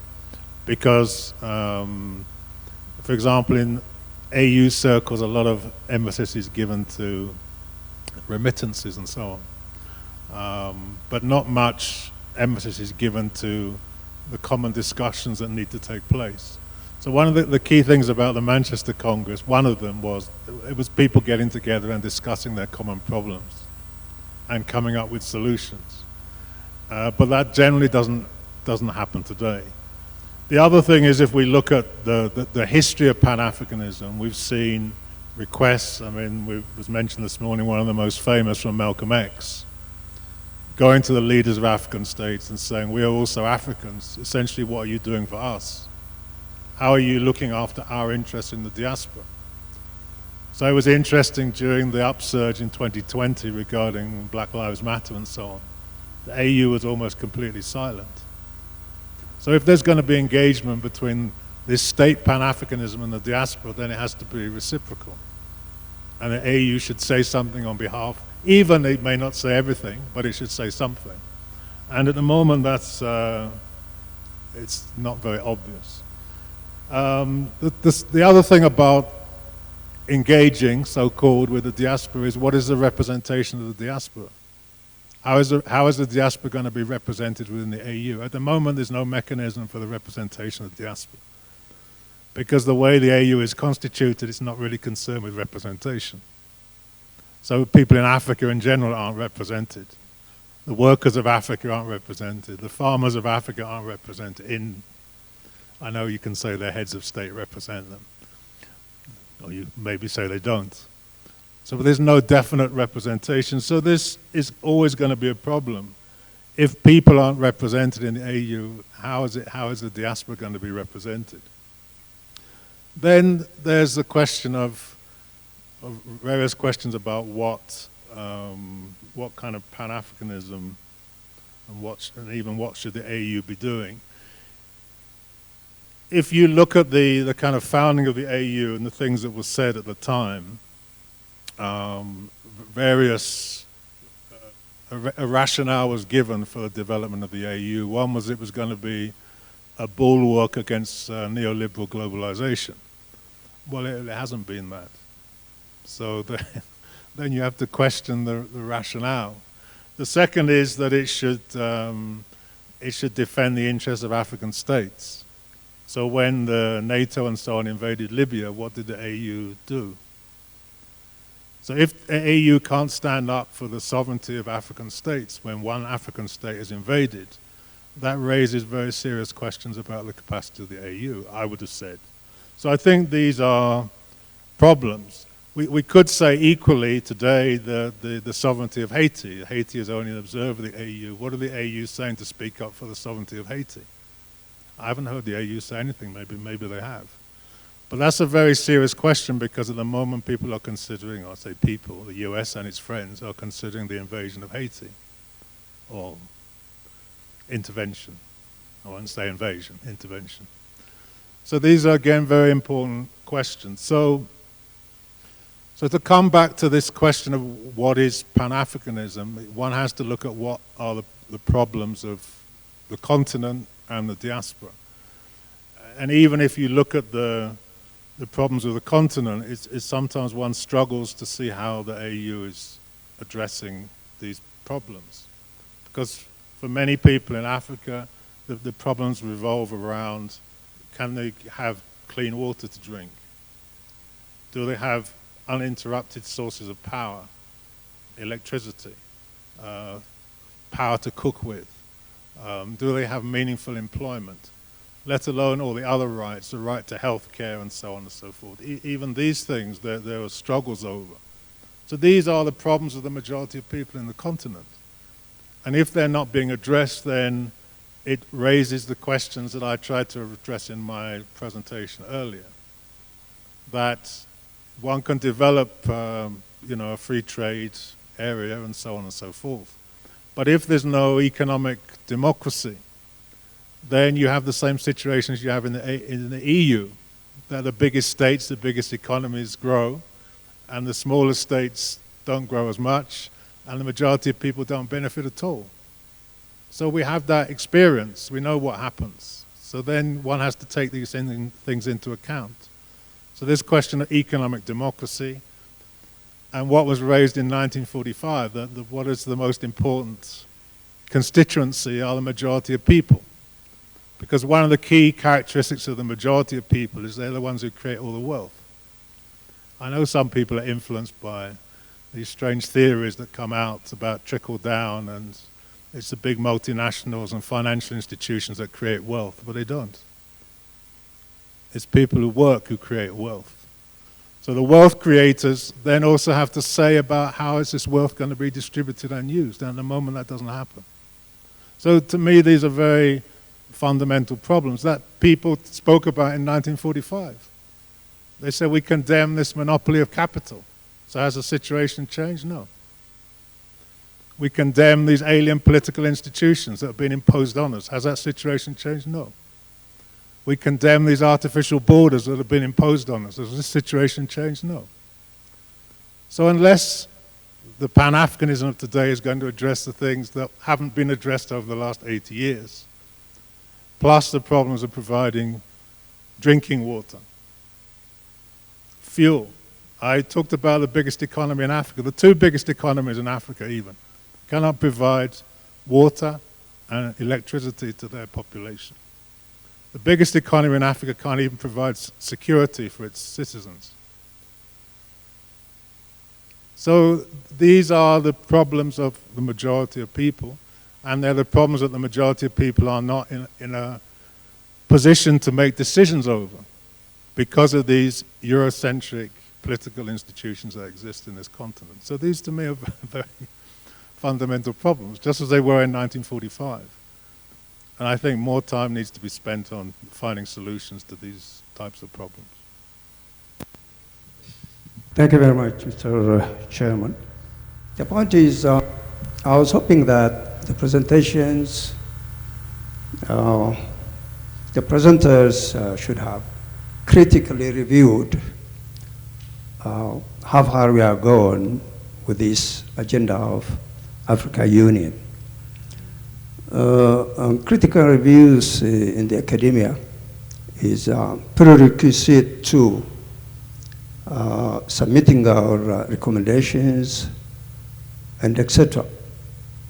So I would start by submitting the agenda of, or the need for recasting AU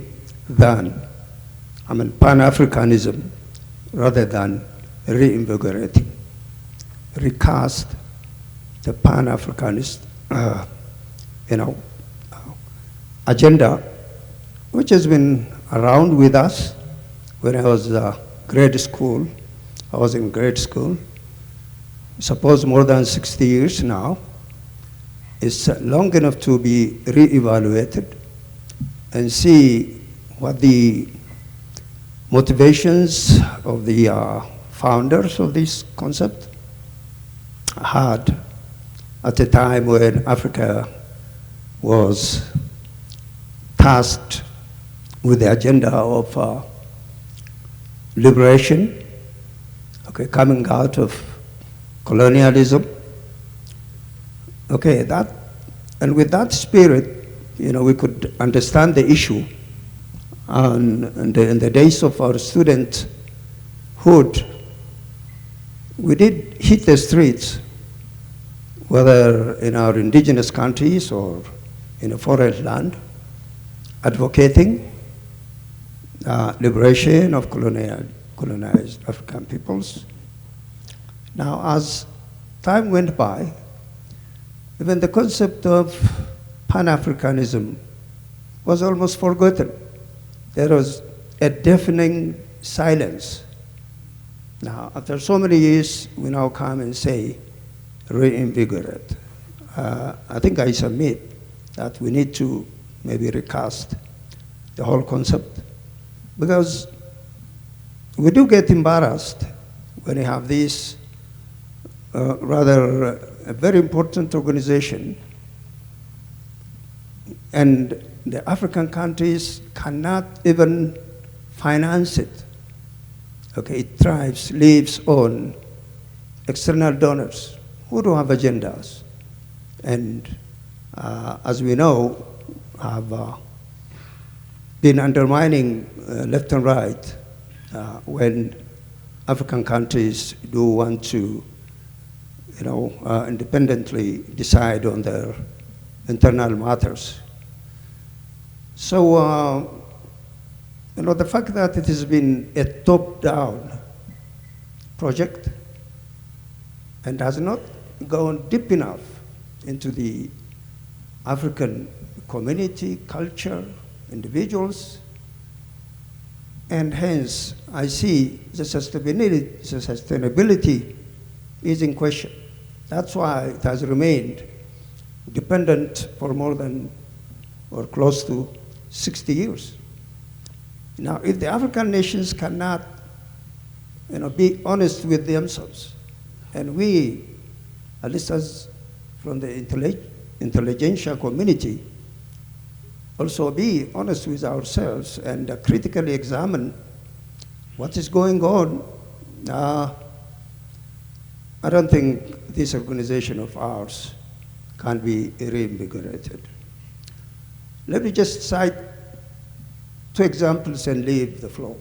One, the APMR, the APRM, is an organization I sort of marginally know, because when Ethiopia was peer-reviewed, I was invited as a stockholder, because leading an opposition party in this country. And that exercise was totally a cover-up undertaking. Okay, all of these, malfunctioning governments want others to come in and certify for them that they are doing fine.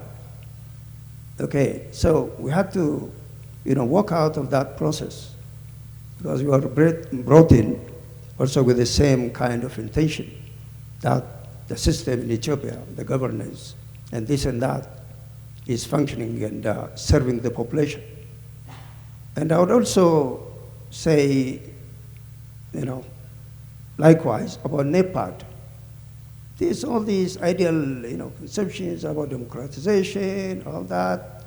It's something that was, developed and conceived by Africans, and is there to serve. These are all under the auspices of African Union. So I do get frustrated, and there are many who this continental organization is not standing on its foot and also serving the member countries. A very good example.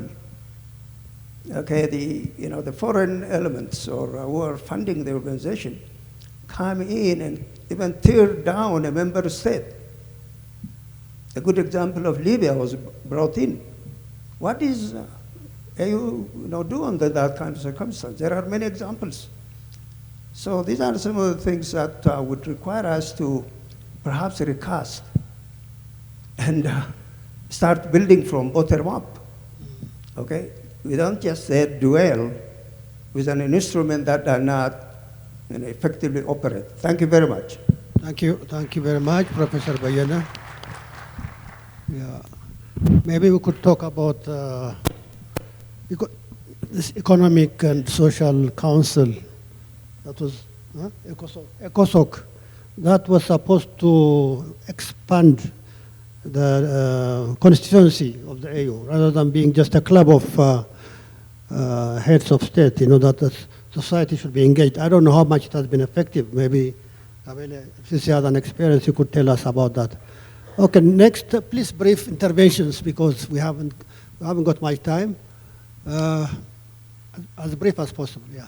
Please. Thank you very much, Professor. My appreciation goes to the organizers, AFLEX. I think the host of the African Union. This is an appropriate venue to talk about Pan-Africanism.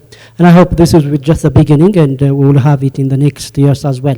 Let me just raise very briefly, Professor, 3 points. One is, after listening to many distinguished speakers, it appears to me that the question of the day is, how do we make Pan-Africanism relevant and meaningful to address the current challenges every African faces?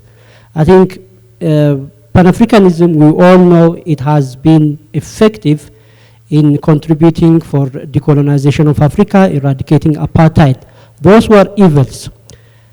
But the current evils are mainly related to internal situations, peace and security, lack of economic opportunity.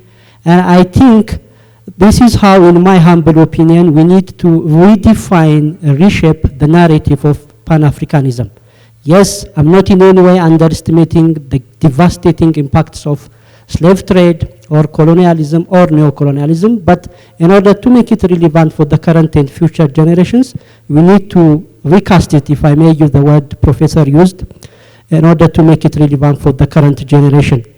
The second suggestion that I have is, in terms of visions, I think we can use the Agenda 2063 as a blueprint to revitalize the Pan-Africanism. Both in terms of content and process, I would argue this could be the new ideals for the continental Pan-African movement. And I would like the comment of the panelists. Finally, Professor Shifarao, you were really talking about the current international order and how Africa could take the advantage of the strategic openings in terms of diversifying its partnership. Of course, I do strongly believe this is a highly unpredictable, volatile international order, or we can call it disorder, and Africa is not obviously well represented in many international institutions, including, of course, Security Council. So my question would be, what do we need to do in order to navigate in this current highly volatile international order? Again, I thank you. Thank you. Thank you. You meant Dr. Shimadlis probably, or Professor Shifaro, did I hear? No, there is no Professor Shifaro here. I think you probably meant Dr. Shimadlis. Okay. It's the lady, and then the... Please make it as concise as possible so that we could have maximum participation and also time for the respondents. I would like first to thank the organizers and for their insightful presentation. Talking Pan-Africanism regarding the continental national sovereignty, my point is to Professor Shimadlis. We are here in Ethiopia, the never colonized country, but not saved from coloniality.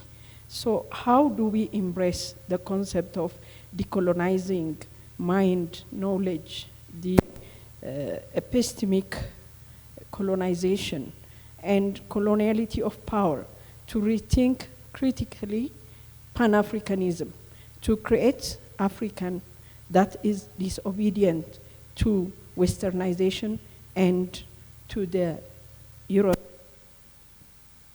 Thank you. We have two more brief interventions Next to you, and then Dr. Tabaj. That will be it, I think. Thank you very much. Thank you, Professor Bahru. Thank you to the presenters as well. So I think in this afternoon we have talked a lot about the material aspects of Pan-Africanism. We talked about the institutions of the African Union, Pan-Africanism. We've talked about the governance aspect of the African Union, Pan-Africanism, the economics of Pan-Africanism, and Pan-Africanism in the global order or disorder as well. And these are very, very important points. There's no doubt about that. The question I would like to raise is related to the more psychological and sociological aspects of Pan-Africanism. This is about the imaginative, the discursive, and the sentimental, the emotive aspect of Pan-Africanism. And I think we need that element as well when you talk about Pan-Africanism. If Pan-Africanism at all is not just an elitist ideology, but also something that has to do with popular imagination across the continent as well.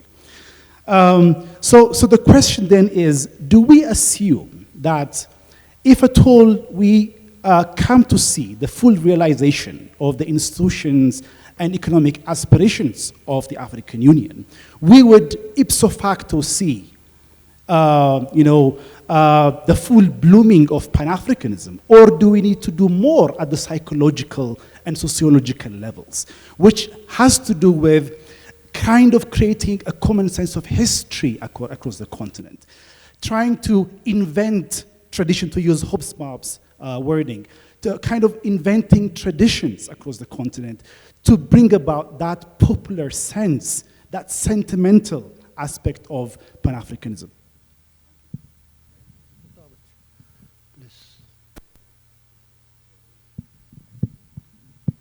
That will be the last intervention. Then we'll have responses from the floor, from the panel, I mean. Yes, please. Thank you very much. My name is Toabis Bishao. I'd like to ask a few questions, but I would like to make some comments. I'm rushed, but I don't know how I will make it, but I'll try my best.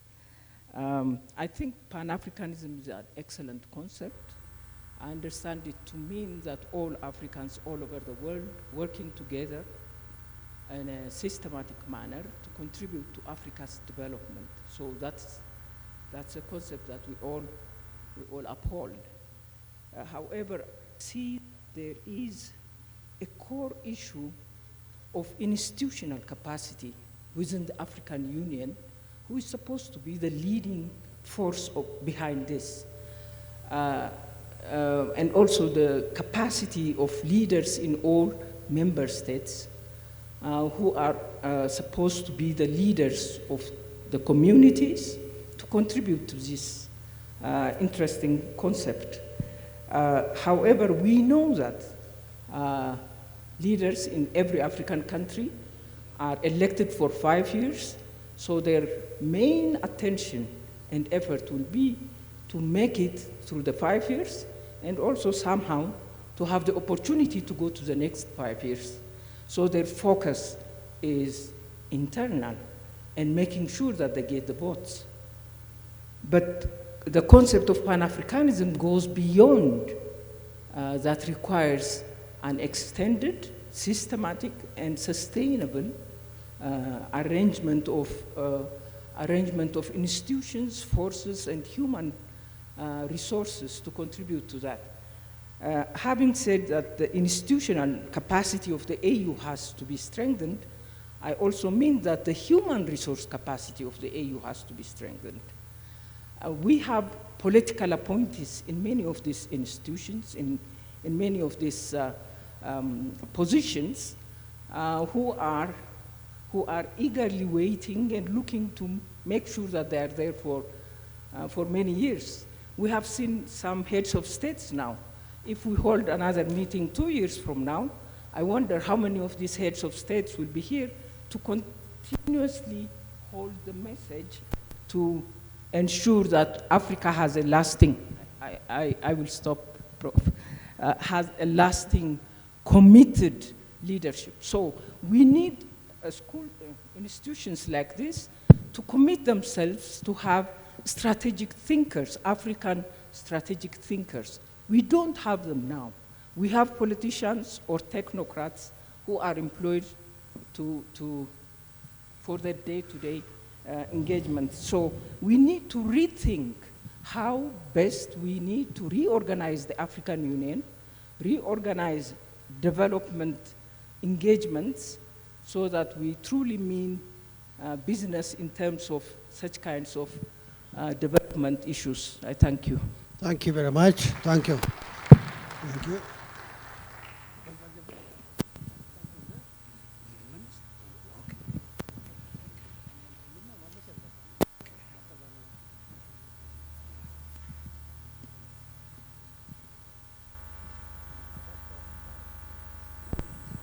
Then I'll try. Okay. Thank you for the questions.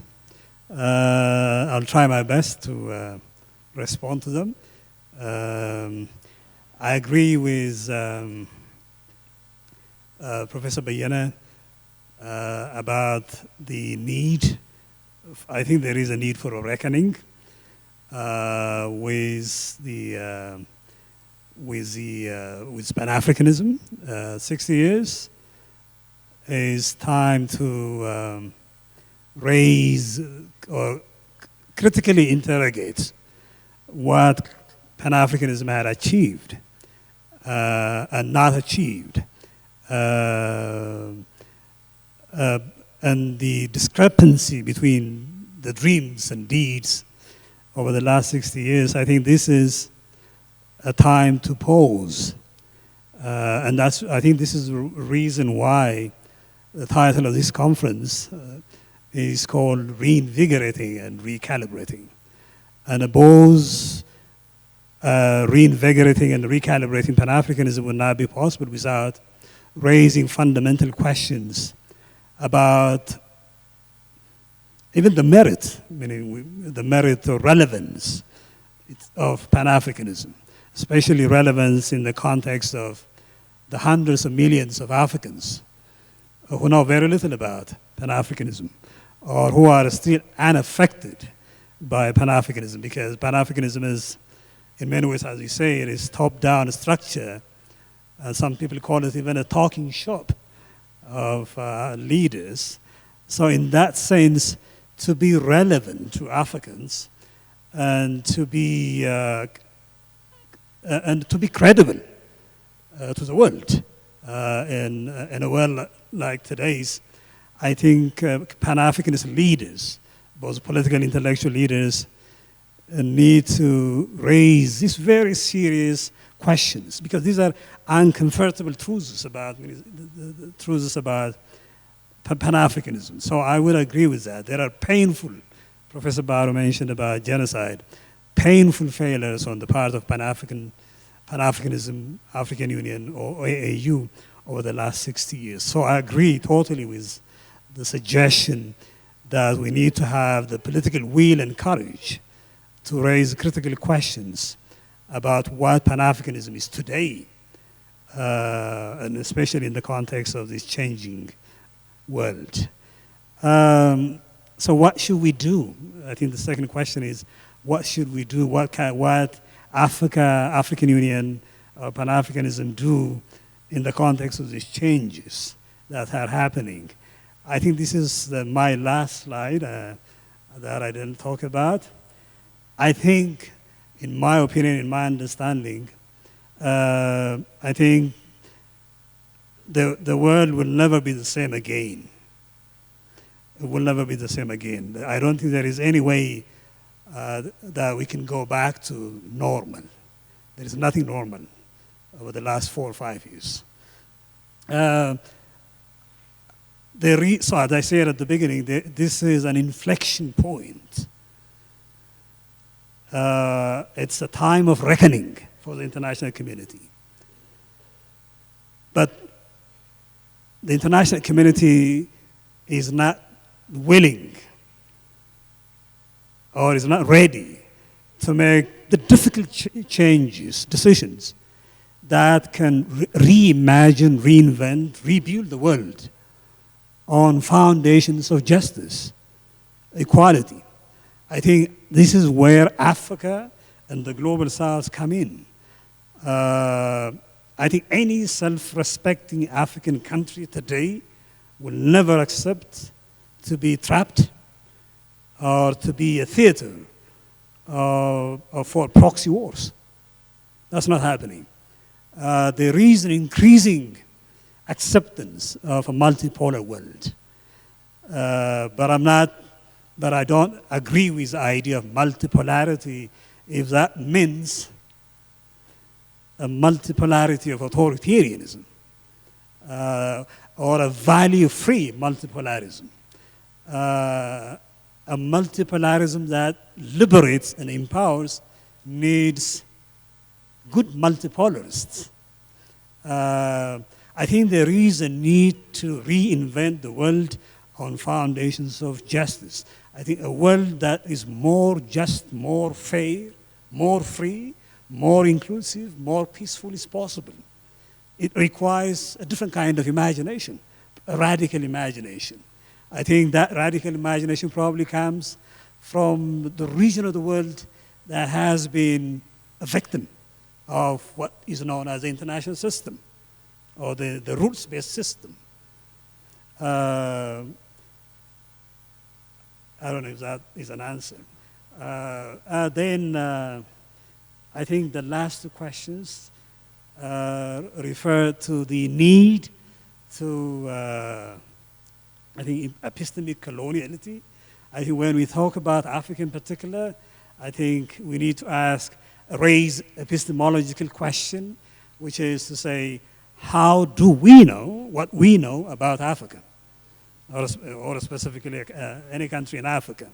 I think there are these serious fundamental ontological epistemological questions that are needed to be asked when you think about revisiting Pan-Africanism. The question of epistemic coloniality that you raised in the context of Ethiopia, I mean, it's a very complicated issue. Ethiopia, I think, in my opinion, Ethiopia has a very ambivalent relationship with coloniality. And it developed over the last 100 years in constant, complicated, ambivalent negotiation with global capital and with coloniality. I think that is the experience that probably unify the African continent, a unity that comes partly from the need to invent a tradition of unity, a new idea of justice, a new idea of freedom, for instance.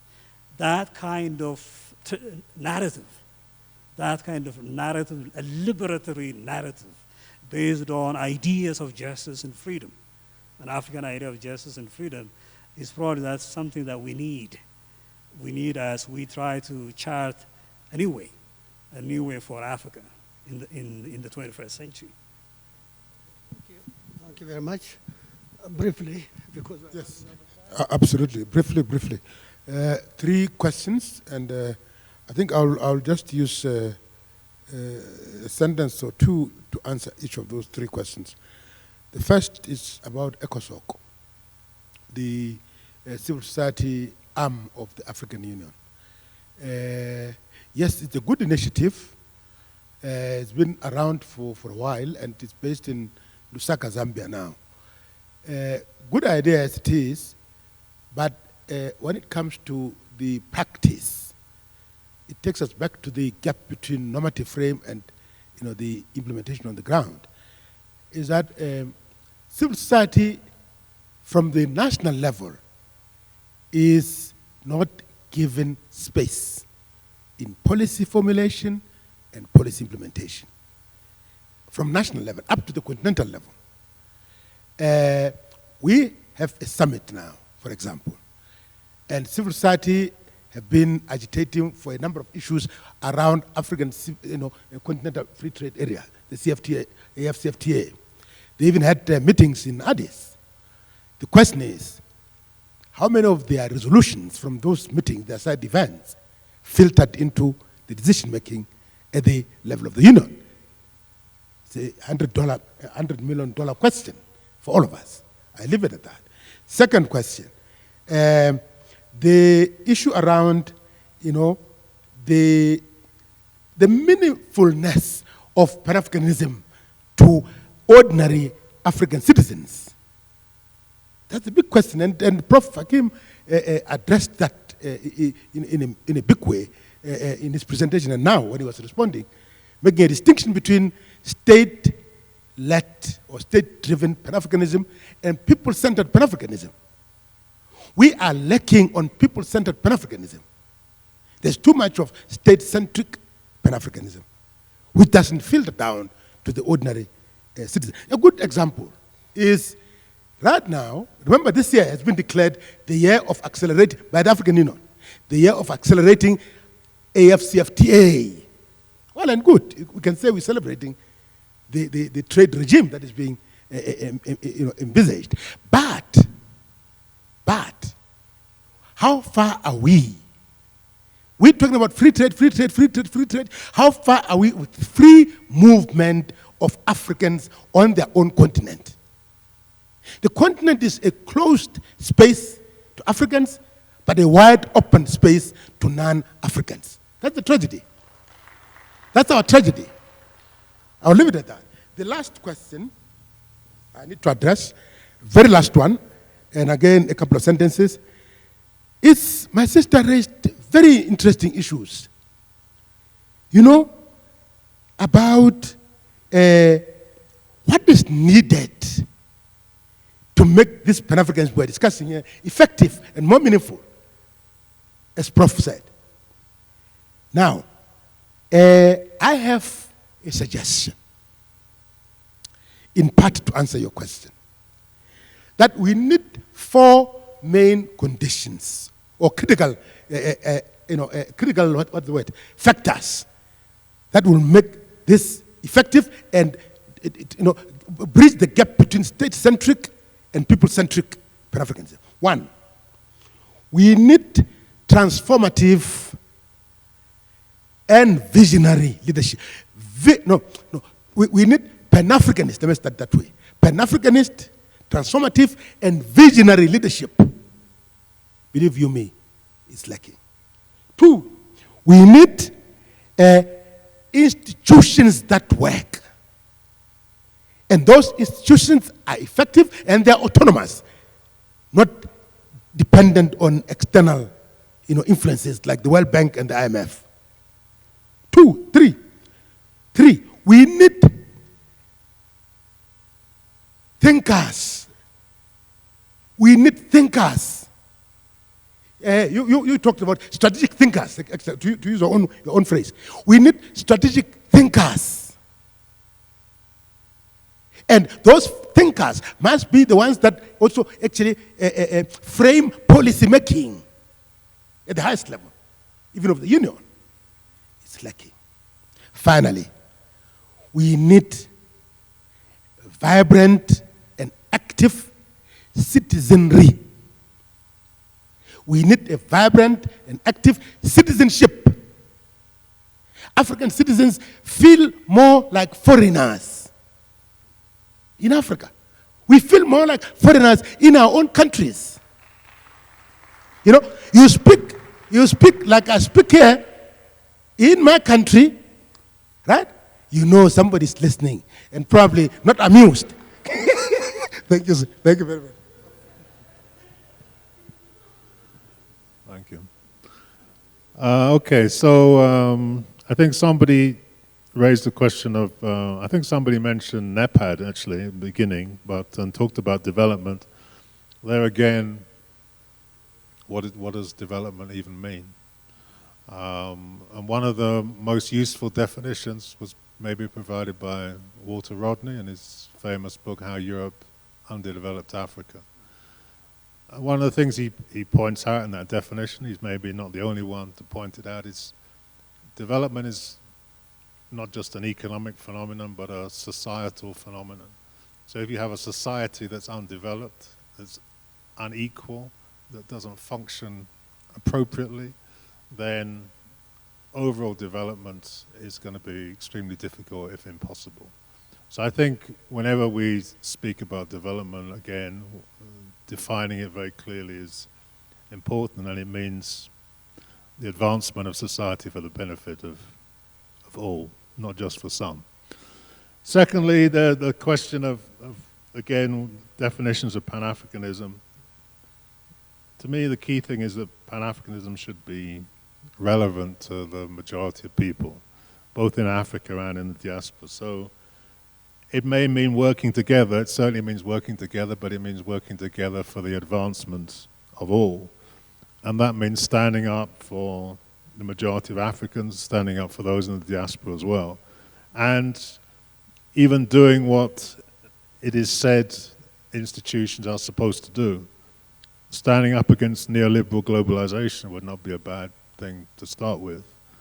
The vision of a United States of Africa is not a bad thing, if those United States of Africa represent the peoples of Africa. But if they're like the states that exist at the moment, then that generally don't represent the people of Africa, then a United States of Africa is no more useful than a United States of America. Then there is, sorry, I've lost my notes. Somebody talked about, I think, taking advantage of the contradictions which exist between the big powers and the current geopolitical situation. Again, there are possibilities, but there are also great dangers, because the big powers are contending in Africa. And the danger is moving out of the frying pan into the fire, that you stop taking the credits or the debts of one power and you embrace those of the next one. And doing so doesn't remove the contention between the big powers and their desire to redivide the continent. So I think, again, these things have to be looked at with great care. Somebody talked about the Security Council and so on, and Africa's place in the Security Council. And of course that is a laudable objective, but then one has to look at the Eurocentrism of the Security Council and the UN, which declares states are unequal. And some states are permanent and some states are impermanent. So that also is not really a solution to any of these problems. The UN was set up with certain machinery in 1945. The world has changed since then, and it doesn't reflect those changes. So adding Africa to the Security Council in itself doesn't change the overall nature of the UN. Then there's a question of the decolonization of institutions. I've already spoken about that, but certainly at AU level or at national level, that's definitely a necessity. And it speaks to the fact that the anti-colonial struggle hasn't been concluded. It's still ongoing. And it needs to be brought to its final conclusion. Somebody raised a question about the traditions of Pan-Africanism and what they called, I think they referred to as sentimental Pan-Africanism or something of that kind. The great traditions of Pan-Africanism were very often associated with victories. So Adowa was a victory that was celebrated and embraced by everybody. The revolution in Haiti was a tradition that was embraced by everybody throughout the African world, as it were. The civilization of ancient Egypt, for example, was a tradition that was celebrated. These were achievements, they were victories. So where we have victories, everybody can celebrate. But if the victories are not very evident, then maybe people want to ask questions about manufacturing traditions. We shouldn't need to manufacture any of these things. They should be there to be celebrated and to inspire people as these traditions did. Africans all over the world could feel they had something to be proud of when people were attacking them and saying that Africans were not even human beings. People point to these great achievements in order to stand tall, in order to go on struggling for further victories. So to my mind, these are the traditions that we need to embrace and which are important. And then lastly, on the reorganization of the AU, as somebody mentioned, as I said before, it seems to me that very often it's based on these same Eurocentric institutions. And it's a bit like the political institutions that exist in many countries. They're not African institutions. Isn't it insulting to have political institutions that come from somewhere else? Does Africa have no history? Does Africa have no political institutions that can be utilized nationally and continentally? To me, the answer is obvious.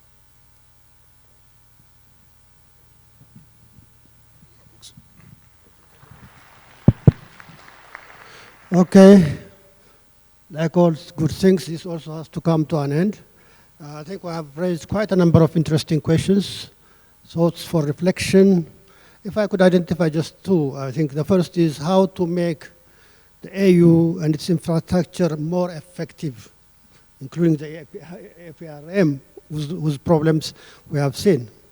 The second one is how to bring down Pan-Africanism to the masses, to the people, to the common people, so that it should not be just a club for the elites. So, in fact, in this respect, there have been some encouraging initiatives from the Ethiopian experience. Ethiopia has been ambivalent not only towards colonialism, but also towards Africa, in a way. We have been assailed by a sense of ambivalence. But in recent times, there have been some very interesting initiatives to instill Pan-Africanism among the youth and among the general public. I mention only two initiatives. One of them is Enlighten African Youth, whose representatives are here with us. Thank you for this initiative. Another one is Africa Day initiative. This is a group which said, Africa Day is not celebrated. Ethiopia is the pioneer in the African Union integration and liberation, and yet Africa Day is not celebrated. And they have started this program as of this year to have a 4-day event celebrating Africa through different activities, cultural, academic, as well as political.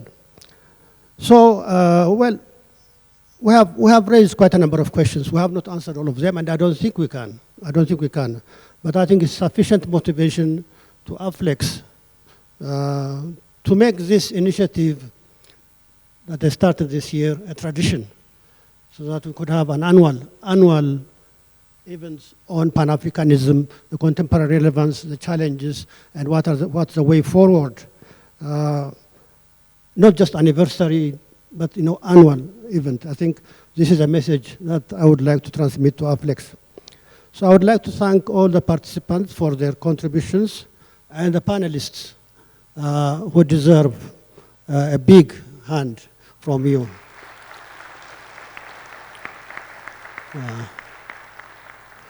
With that, I pass on to Hermela, our Master of Ceremony, to send us home, I presume.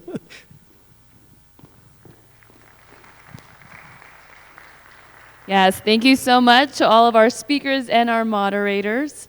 And thank you for all of you for coming and for staying. Just a couple of announcements before we just go out and have some tea and coffee if you'd like while you're waiting for your transportation to get back to the main campus.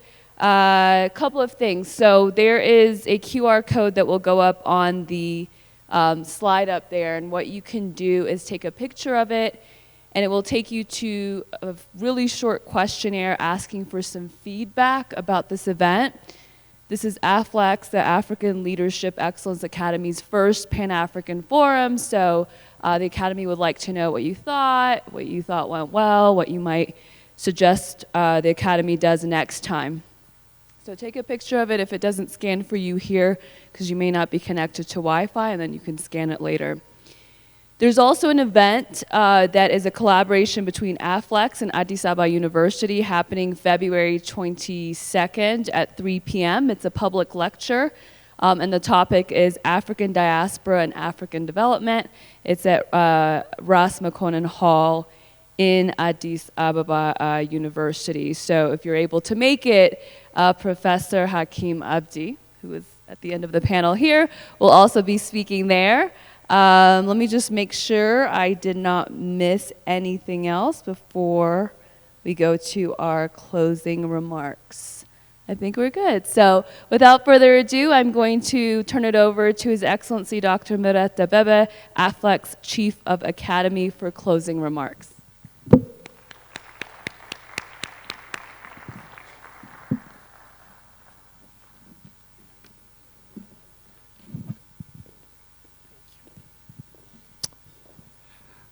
Thank you so much for making it the whole day with us here.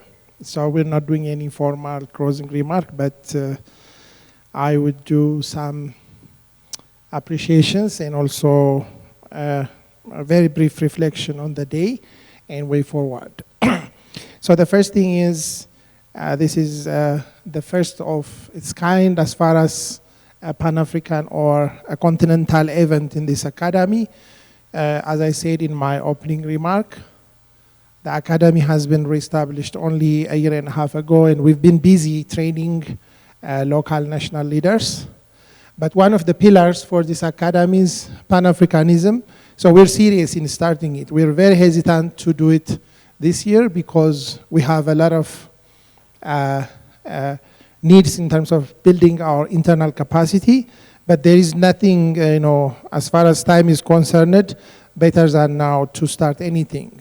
So we just boldly started this forum. We know it is imperfect in many ways, but once we start it, it's not the end.